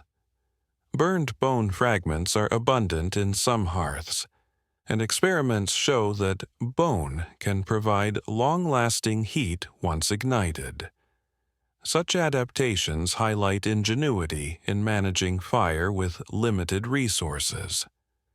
On the planetary scale, climate change drives the waxing and waning of this ecosystem. During colder glacial periods, the Mammoth Steppe expands. In warmer interglacials, forests reclaim territory. Fire enables humans to remain flexible, adapting to these shifts by altering diets and fuel strategies. The presence of widespread hearths shows that populations were able to persist even in the harshest phases of glaciation, extending human range into Siberia and beyond. A subtle scale reference lies in the distance between sites. From Dolny Viestonis in Central Europe to Yana Rhinoceros, Horn site in northeastern Siberia spans over 5,000 kilometers. Yet across this distance, hearths are constant, their residues of ash and charcoal linking communities, separated by continents. This commonality underscores fire as a universal element of Ice Age life. Another detail comes from the organization of campsites. At Dolny Viestonis, hearths are often surrounded by concentrations of stone, tools, bone needles, and ornaments. This spatial arrangement suggests that fire acted as a hub for both work and social interaction. Around flames, hides were sewn, ivory was carved, and food was shared. The hearth defined not just warmth, but the rhythm of daily activity. Still, mysteries remain about symbolic uses of fire in this context. Did humans on the Mammoth Steppe conduct ceremonies around flames, or were fires purely practical? The presence of figurines and ornaments near hearths hints at symbolic activity. But interpretation is difficult. Fire illuminates, but also erases consuming organic material that might otherwise tell us more. At the planetary scale again, the Mammoth Steppe underscores the global significance of fire. It is the technology that bridges ecological extremes, enabling humans to thrive in open frozen landscapes as well as in tropical forests. Without fire, the breadth of human range would have been far narrower. Its presence in these camps demonstrates how humans became true generalists capable of living in almost any environment. Another subtle observation is that hearths on the Mammoth Steppe sometimes occur in clusters with multiple fires burning simultaneously in close proximity. This may reflect large groups gathering perhaps seasonally, suggesting that fire also facilitated social aggregation. Large gatherings could enable exchange of mates, sharing of information, and reinforcement of cultural traditions. Fire thus becomes a driver of both biological and cultural continuity. A lesser-known scientific detail comes from isotopic analysis of burned bone at Yana. These studies show that bones of large herbivores were indeed used as fuel, providing not only heat but also distinctive ash signatures that survive in sediments. Such analysis helps reconstruct how humans adapted fire use to resource-scarce environments. The unresolved question remains the degree of planning involved in fuel collection. Did groups anticipate long winters by storing fuel, or did they rely on opportunistic gathering? The absence of wood caches or structured storage leaves this unclear, but the survival of populations through repeated glacial cycles suggests that strategies were effective. Ultimately, Section 11 highlights the integration of fire into the ecology of the mammoth steppe. The fact of widespread hearths is unquestionable. The detail of figurines and bone fuel expands. Understanding the mystery of symbolic use remains open. The planetary scale emphasizes the vastness of the biome, and the scale reference links sites across thousands of kilometers. Fire is not only a survival tool, but the axis of life on the steppe, shaping camps, art, and adaptation in a world defined by cold and wind. In the glow of these hearths, humans transformed one of Earth's harshest environments into a home, leaving behind traces of ash and burnt bone that still whisper of resilience. As the Ice Age deepens and recedes, whole landscapes appear and vanish beneath shifting seas and changing rains. Fire, already central to human survival, becomes a witness to these transformations, its ash preserved in sediments that later lie drowned or buried beneath desert sands. One of the clearest examples is the Sahara. Today, it is a desert, but in past millennia it was sometimes green, threaded with rivers, and dotted with lakes. During humid phases between about 100,000 and 6,000 years ago, monsoons shifted northward, bringing rains that supported savanna and woodland. Archaeological sites along now dry lake beds preserve hearths and burned bones, showing that human groups lived and cooked where only dunes remain today. The fact is that the Sahara was once habitable, and its ancient hearths confirm sustained occupation in regions now barren. A lesser-known detail emerges from Gobero in Niger, where hearths are found near burials along the shore of a paleo lake. Burned plant remains suggest the use of fire not only for cooking, but for processing grasses into food. The site shows repeated occupations over thousands of years, interrupted when aridity returned. The ash left by campfires records the rhythm of climate as much as human life. The unresolved mystery is how people responded when these green phases ended. Did they carry traditions of fire use outward, following rivers back toward the Nile and Sahel? Or did some populations vanish with the drying lakes? Archaeology offers only fragmentary answers. The presence of hearths and tools suggests resilience, but the precise paths of migration remain debated. On the planetary scale, these shifts are driven by orbital variations, precession cycles, that alter monsoon strength. When rainfall belts move, entire ecosystems transform. Fire accompanies humans through these changes, providing constancy as familiar landscapes vanish. In this sense, the hearth becomes a bridge across ecological discontinuities. A subtle scale reference lies in the distances people may have walked following retreating waters. From central Sahara to the Nile Valley spans more than 1,000 kilometers, yet fire traditions persist across this vast corridor. The ash of burned grasses at Gobero echoes the ash of hearths along the Nile, suggesting continuity across migration. Another striking example of drowned worlds comes from Sundaland in Southeast Asia. During the last glacial maximum, sea levels dropped, exposing a vast subcontinent that joined present-day Borneo, Java, and Sumatra to the Asian mainland. rivers flowed across plains now submerged beneath the South China Sea.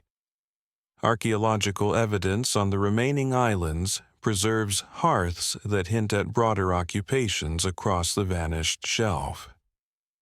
Charcoal deposits suggest that humans burned landscapes here as they did later in Australia, reshaping ecosystems. The fact of fire use in these regions indicates that people were not merely passing through, but adapting to and transforming environments. A lesser-known detail comes from Naya Cave in Borneo, where hearths dating back at least 45,000 years have been identified. Burned shells, nuts, and animal bones show cooking practices that adapted to rainforest resources. The ash layers correspond to some of the earliest modern human presence in the region, demonstrating that fire was essential in tropical as well as temperate environments. The unresolved mystery concerns the lost record of the Sunda Shelf itself. With rising seas after the Ice Age, most traces of human fire use there are drowned. What lies beneath the waters of the Java Sea may include countless hearths, but they remain inaccessible. This absence shapes our view, leaving gaps in the narrative of how humans spread across Southeast Asia. At the planetary scale, post-glacial sea rise of over 100 meters redraws coastlines worldwide. Vast tracts of land that hosted people and fires vanish beneath waves. These drowned landscapes remind us that much of human prehistory lies hidden offshore. Still, the presence of hearths in caves and on high ground shows that fire accompanied these populations into every corner they reached. Another subtle scale reference is the expanse of Sundaland itself. At its maximum, it was larger than modern India, yet today little remains visible. Fires burned across plains that are now seabeds, their ash dispersed or buried. The impermanence of coastlines contrasts with the continuity of fire traditions. Another region, shaped by shifting waters, is the Persian Gulf. Geological studies suggest that during glacial periods, a vast river system flowed through what is now the Gulf floor, creating a fertile plain. Archaeologists debate whether this plain was inhabited by humans who carried fire into its valleys. Charcoal in surrounding highlands hints at occupation, but direct evidence from the submerged plain is lacking. The unresolved mystery is whether this now lost world served as a corridor for migrations out of Africa, illuminated by hearths whose traces are now inaccessible. On the planetary scale, such drowned landscapes are reminders of how fragile archaeological records are, how much of human fire history remains hidden by changing seas. Another detail worth noting comes from Japan, where hearths at sites like Fukui Cave show human presence around 35,000 years ago. Charcoal analysis indicates deliberate selection of certain woods, demonstrating continuity with practices seen elsewhere. Even in island archipelagos reshaped by rising seas, fire remained a constant. The broader pattern is clear. As climates shift and coastlines change, human populations adapt, carrying fire with them. Each ash layer is a marker of resilience, a sign that people return to old places or established new ones as environments transformed. At the planetary scale, these changes are driven by glacial cycles, orbital shifts, and melting ice. Fire provides stability in a world of flux, an anchor in the midst of vanished rivers and drowned plains. A subtle observation is the presence of hearths associated with shell middens along many coastlines. These middens, piles of discarded shells, often contain charcoal and burned shell fragments, showing that fire was used to process marine foods. Such sites common in Africa, Europe, and Asia highlight fire's role in expanding diets along shifting shores. The unresolved question remains the scale of human impact. Did landscape burning in Sundaland or Sahul contribute to megafaunal extinctions, or were climate changes the dominant driver? The debate continues, but what is clear is that fire was powerful enough to reshape ecosystems. Ultimately, Section 12 emphasizes how fire persists through climatic upheaval. The fact of hearths in Green Sahara and Sundaland shows occupation of worlds now vanished. The detail of burned grasses and shells expands understanding of diet. The mystery of drowned landscapes reminds us of limits in evidence. The planetary scale situates fire in orbital-driven climate cycles, and the scale reference underscores the distances covered as humans followed changing environments. Fire is the thread that binds continuity across rupture, glowing steadily as lakes, dry seas rise, and entire continents disappear beneath water. As the Ice Age gives way to warmer intervals, humans begin not only to gather what nature provides, but to reshape landscapes and life forms. Fire plays a crucial role in this transformation, linking the beginnings of domestication with older traditions of burning. Around 12,000 years ago, in regions like the Fertile Crescent, evidence shows that people start to cultivate wild cereals such as wheat and barley. Charred grains recovered from sites like Abu Huraira in Syria demonstrate the deliberate harvesting and processing of plants. The fact is undeniable: hearths and storage pits together mark a shift toward more settled lifeways, with fire central to preparing and preserving food. A lesser-known detail lies in phytolith and seed impressions preserved in mud brick and pottery fragments. These micro-remains show that early builders incorporated straw, tempered with plant materials, into structures, some of which burned accidentally or deliberately. When excavated, they reveal charred outlines of grains that testify to cultivation and the role of fire in both construction and destruction. Fire thus shapes not only meals but architecture. The unresolved mystery is how intentional these early experiments in domestication were. Did people recognize they were planting seeds for future harvests? Or did repeated cycles of gathering near camps gradually favor the growth of useful plants?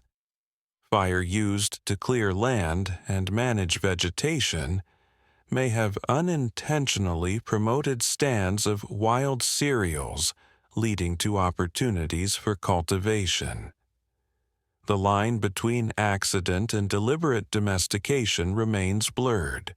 On the planetary scale, the period after the last glacial maximum sees rapid warming and rising seas, creating new river valleys and fertile floodplains. The Natufian culture of the Levant, for example, flourishes around 12 to 15,000 years ago, with semi-sedentary settlements anchored by hearths. Fire allows storage and cooking of cereals, supporting population growth. Scale can be measured in the spread of cultivation from small patches near hearths to regional networks of fields stretching across valleys.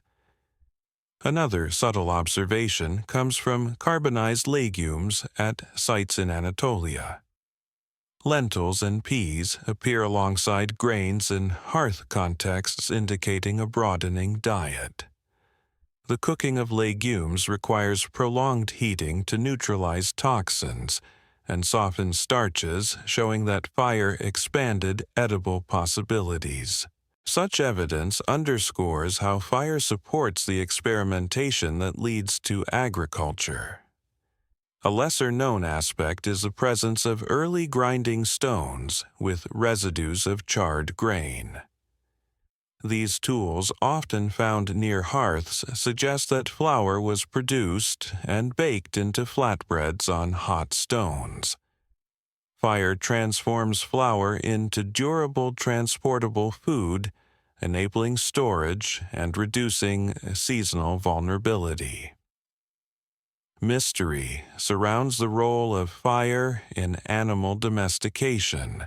Burned bones of goats and sheep appear in sites across the Fertile Crescent, but distinguishing hunting from herding is difficult. Some patterns of age and sex among burned remains suggest selective management, perhaps the earliest stages of domestication. Was fire used to cook animals culled intentionally, or were these still wild herds hunted opportunistically? The evidence leaves room for interpretation. On the planetary scale, similar processes unfold independently in East Asia, Africa, and the Americas. In China, hearths preserve charred remains of millet. In Mesoamerica, burned maize cobs appear. In the Andes, quinoa seeds show signs of heating. Fire is everywhere, part of the story, enabling the shift from gathering to cultivating.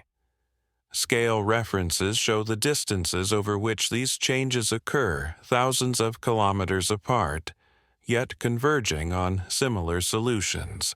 Another subtle detail involves the use of fire in clearing fields.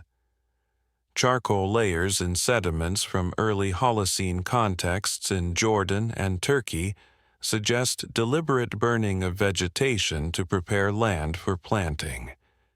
Such practices, later known as slash and burn, represent one of the earliest forms of land management through fire.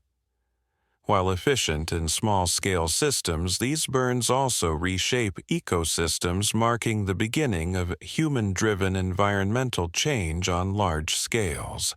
Still, the mysteries persist.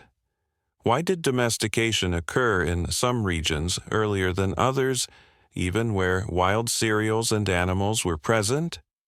Did cultural traditions of fire use influence the pace of change? Was fire applied deliberately to manage herds to protect crops, or simply as part of older hunting practices? Archaeology shows outcomes but not motivations, leaving room for debate. On the planetary scale, the shift to domestication coincided with the Holocene, a stable climatic period compared to the fluctuations of the Pleistocene. This stability allows experimentation to bear fruit literally and figuratively. Fire becomes a mediator between humans, and landscape no longer just a survival tool, but a force of transformation. A subtle scale reference can be drawn from storage pits. Some contain charred grain caches large enough to feed dozens, far beyond the needs of immediate consumption. Fire, used to roast and dry grain, ensures preservation. These quantities suggest planning for seasons ahead, a temporal expansion of human horizons. Another lesser-known observation is that at Seyonu in southeastern Turkey, a burnt building contains layers of ash and charred grain, possibly the result of communal feasting or ritual burning. Such events show that fire intersects with social life as well as subsistence, creating focal points for community gatherings. Mystery surrounds the role of fire in these ceremonies. Were they accidental conflagrations or deliberate acts marking transitions or offerings? Archaeology cannot say, but the combination of hearths, charred food, and architecture hints at symbolic dimensions. On the planetary scale again, the domestication of plants and animals transforms population densities. Villages form larger than mobile bands could sustain. Each house contains a hearth, and the glow of fire becomes not only a nightly necessity, but a marker of permanent settlement. From Africa to Asia to the Americas, this pattern repeats with variations shaped by local environments but linked by the same elemental force. Another subtle detail lies in isotopic studies of carbon in charred grains. These studies reveal not only what was eaten, but also how crops were cultivated, whether watered by rainfall alone or managed through irrigation. Fire thus helps preserve data on the earliest agricultural techniques, offering glimpses of human ingenuity. Ultimately, Section 13 underscores how fire mediates the transition to domestication. The fact of charred grains and legumes demonstrates cultivation. The detail of grinding stones and flatbreads shows innovation. The mystery of intentionality lingers. The planetary scale situates these changes within the Holocene's stable climate, and the scale reference links hearths to storage systems. Fire is no longer only about survival in hostile climates, but about reshaping the very basis of human diets and settlements. From clearing fields to baking bread, from cooking goats to burning communal buildings, fire integrates into the dawn of agriculture, carrying humanity into a new relationship with the land. With cultivation spreading and herds beginning to be managed, the glow of fire shifts once again, this time into the heart of permanent communities. Villages arise where people return season after season, and hearths become fixed features rather than temporary patches of ash. Archaeological sites like Çatalhöyük in central Anatolia, dating to around 9,000 years ago, preserve entire neighborhoods where each house contains a central hearth or oven. The fact is unmistakable: fire anchors domestic architecture, shaping the rhythm of daily life in early villages. A lesser-known detail from Çatalhöyük is that many hearths were accompanied by plastered platforms decorated with painted symbols or animal horns. Ashes and burned remains mingle with pigment, suggesting that fire had both practical and symbolic significance within the household. The hearth provided warmth and cooking, but it also served as a focus of identity, linking families to their ancestors through repeated use of the same space. The unresolved mystery lies in the balance between practical and ritual functions. Were fires maintained primarily for cooking and light, or did they also play roles in household ceremonies, perhaps marking births, deaths, or seasonal transitions? Archaeology reveals associations but not intentions, leaving interpretations open. On the planetary scale, this period corresponds to the early Holocene, when warmer and more stable climates allow agriculture and settlement to flourish across multiple regions. From the Fertile Crescent to the Indus Valley, from the Yellow River Basin to Mesoamerica, villages with hearths appear. Fire becomes universal within permanent architecture, shaping human relationships to place. The scale of these settlements is small by later standards, hundreds rather than thousands, but compared to mobile bands, they represent a profound change. Each house produces ash daily, and together villages accumulate thick layers of burned residue that build the archaeological record. Another subtle observation comes from Jericho, one of the oldest continuously occupied towns. Excavations reveal domestic hearths alongside a massive stone tower and wall dated to about 8,000 years ago. Charcoal used in construction dates these monuments, showing that fire was involved in both daily life and communal projects. The link between hearths and monumental architecture suggests that as villages grew, fire continued to bind the ordinary and the extraordinary. A lesser-known detail involves the use of lime plaster in many early settlements. Producing plaster requires heating limestone to high temperatures, a process demanding large quantities of fuel. Hearths and kilns blur into one another, indicating that fire was not only for subsistence but also for building technology. Walls coated with plaster bear the imprint of fire's transformative power, shaping the look and feel of early villages. Still, mysteries remain. How were fuel supplies managed in increasingly crowded settlements? Deforestation becomes a possibility where many households burn wood daily. Charcoal analysis from early sites shows changing fuel use with shifts from hardwoods to shrubs as local forests diminish. Did people adapt by trading fuel managing woodlots or turning to dung and crop residues? These strategies are only partly visible in the record.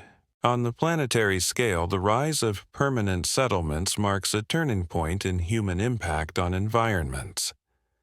Fire, once a small-scale tool, now shapes landscapes through sustained demand for fuel. Charcoal signals expand in pollen records showing deforestation around early villages. Fire is thus central not only to human life, but to ecological transformation on regional scales. A subtle scale reference is the growth of settlement layers themselves. At Çatalhöyük, repeated rebuilding and burning accumulate mounds tens of meters high. Each layer contains hearths stacked one upon another, forming a vertical record of continuous occupation. Fire renewed daily literally builds the archaeological site, its ashes compounding into history. Another subtle detail comes from the Levant, where small clay ovens called taboons appear around 9,000 years ago. These ovens concentrate heat efficiently, allowing bread to be baked regularly. Their invention represents an adaptation of fire to new needs, shifting from open hearths to enclosed cooking structures. Fire becomes specialized, integrated into architectural design. Mystery persists regarding the social roles of fire within these early communities. Was each hearth purely a family domain, or were there communal fires for feasts and rituals? Some settlements show evidence of larger hearths in open courtyards, suggesting shared spaces. At Göbekli Tepe, monumental enclosures built slightly earlier than many farming villages contain evidence of burning, possibly linked to communal gatherings. Fire in these contexts blurs the boundary between domestic and ceremonial. On the planetary scale again, the rise of early villages sets humanity on a path toward urbanization. Fire is at the center of this transformation, its role expanding from survival to architecture, food, preparation, construction, and ritual. Each village contains dozens or hundreds of fires burning daily, producing smoke columns visible across the landscape. The atmosphere itself begins to record human presence, as increased burning contributes to subtle shifts in regional air chemistry. Another subtle observation is that hearths often contain not only food remains, but also fragments of broken tools and ornaments. At Çatalhöyük, beads and figurines appear in ash deposits, perhaps discarded deliberately.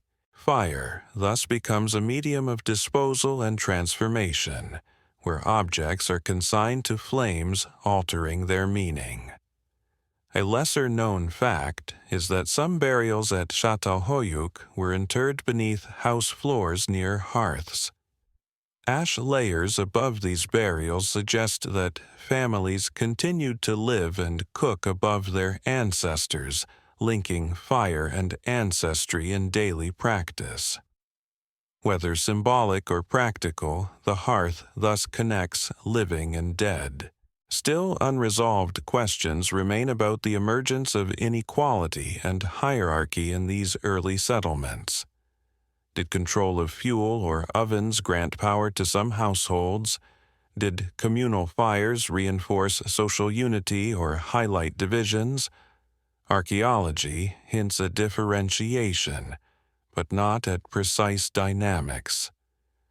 On the planetary scale, these settlements represent the first steps towards civilization. Fire long, a tool of survival, is now woven into social structures, architectural forms, and ecological transformations. Its influence extends from the household to the region, binding together daily routines and collective identities. Ultimately, Section 14 demonstrates that in early villages, fire is no longer a transient camp companion, but a permanent fixture of human life.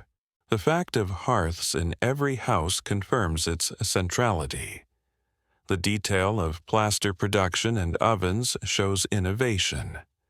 The mystery of ritual use lingers. The planetary scale situates these villages in the Holocene expansion of agriculture, and the scale reference is visible in the rising mounds built from ash and debris.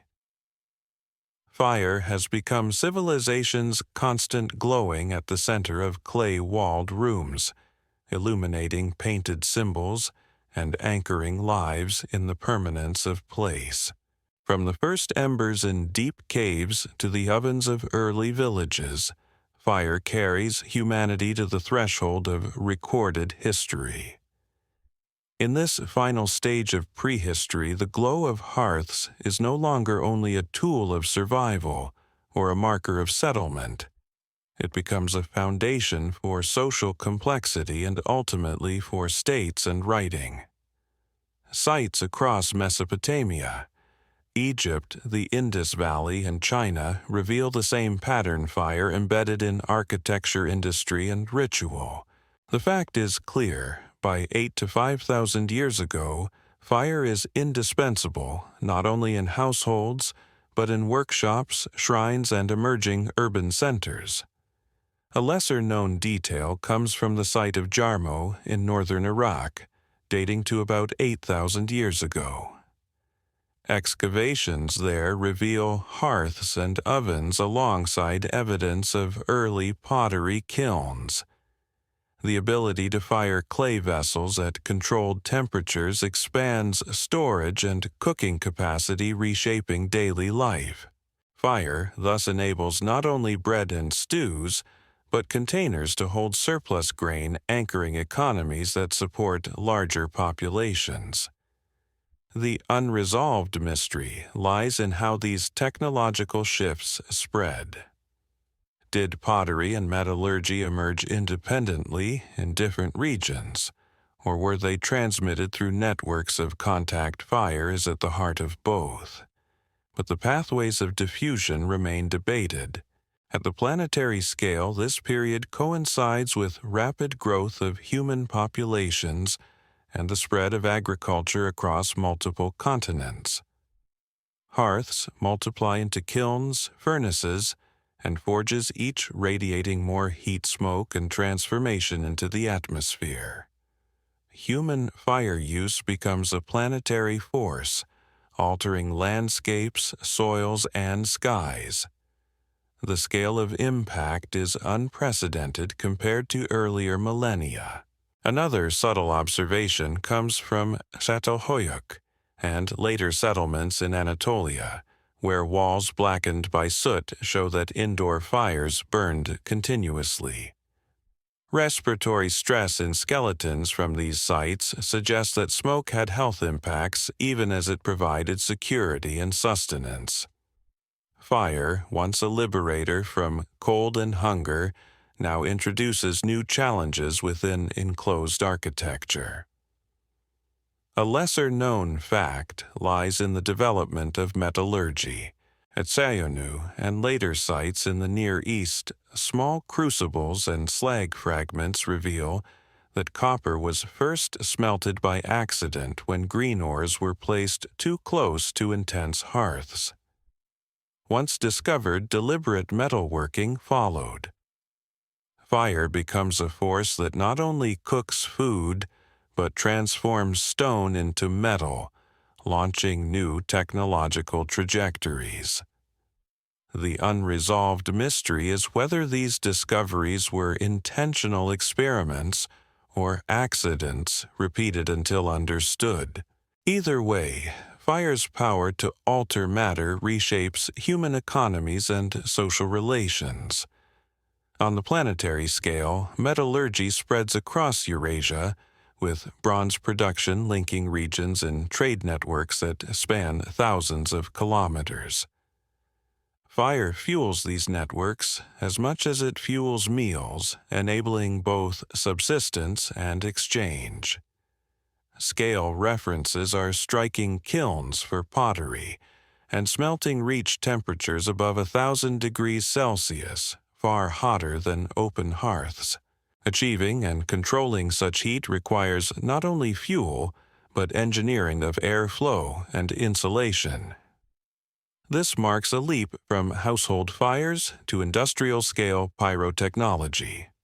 Another subtle detail involves ritual fire. At sites like Eridu in Mesopotamia and early temple complexes in the Indus Valley, ash layers and burned offerings suggest that fire becomes central to communal rites. No longer confined to kitchens, fire enters the symbolic heart of society, mediating between people and the sacred. Its glow is no longer only practical, but also spiritual, binding communities in ceremonies whose meanings we can only partially infer. Mystery lingers around how these rituals shaped authority. Did control of fire in temples confer power on emerging elites? Did fire ceremonies reinforce collective identity, or serve as instruments of hierarchy? Archaeology shows fire residues but not the beliefs that animated them. On the planetary scale, fire becomes entwined with writing itself. In Mesopotamia, clay tablets are baked intentionally or accidentally by fire, ensuring their survival for millennia. The world's first written records owe their preservation to flames that hardened clay into stone-like permanence. Thus, the same fire that once cooked marrow now safeguards contracts, hymns, and histories. Another subtle observation is that the earliest cities are stratified by fire. At levels in Uruk and other sites, burned layers mark destruction and rebuilding testimony to fire's double nature, as both creator and destroyer. The cycle of burning and rebuilding becomes part of urban life, echoing the long prehistoric pattern of hearth renewal. A lesser-known fact involves brewing. At sites like Godin Tepe in Iran, residues of fermented barley suggest that brewing beer required boiling grains over fire. This innovation reflects not only subsistence but social life, as shared drinks reinforced bonds in growing communities. Fire thus fuels both sustenance and conviviality, linking hearths to feasting. The unresolved mystery lies in how far back such traditions go. Were early feasts around fire precursors to these later brewing practices, or is fermentation a new expression of long-standing communal gatherings? On the planetary scale again, fire alters ecosystems more than ever. Deforestation accelerates as wood is consumed for kilns and furnaces. Charcoal production becomes widespread, leaving its mark in soils and sediments. Human fire use begins to shape carbon cycles on regional scales, foreshadowing later global impacts. The scale reference is visible in settlement mounds, tells rising tens of meters above plains, composed of layers of ash, burned clay, and refuse. Each meter represents centuries of fire use, each stratum a palimpsest of human presence. Another subtle observation comes from the analysis of stable isotopes in charred grains from early urban sites. These reveal irrigation practices showing that fire-cooked foods were linked to increasingly complex water management. Hearths thus sit at the intersection of agriculture, technology, and administration. Still, mysteries persist. How did the social meaning of hearths change as communities grew from dozens to thousands? Were household fires still the center of life, or did communal ovens and kilns eclipse them? Did fire unify or stratify? Archaeology preserves ash, but not the voices that argued around flames. Yet what remains is enough to show continuity and change. From caves to cities, fire never left humanity's side. Ultimately, Section 15 demonstrates how fire carries humans to the dawn of history. The fact of its presence in every household and workshop is unquestionable. The detail of pottery metallurgy and brewing shows innovation. The mystery of symbolic and social meanings endures. The planetary scale situates fire in global transformations of climate and ecology. And the scale reference is embedded in mounds and tablets that survive to this day. As writing emerges, fire continues to shape what endures, preserving clay tablets and leaving ash layers that archaeologists still read. From the first hearths deep in caves to the kilns of the first cities, fire is the thread that binds survival, innovation, and meaning. It has brought humanity to the edge of recorded history, where its glow will continue to shape what is remembered and what is lost.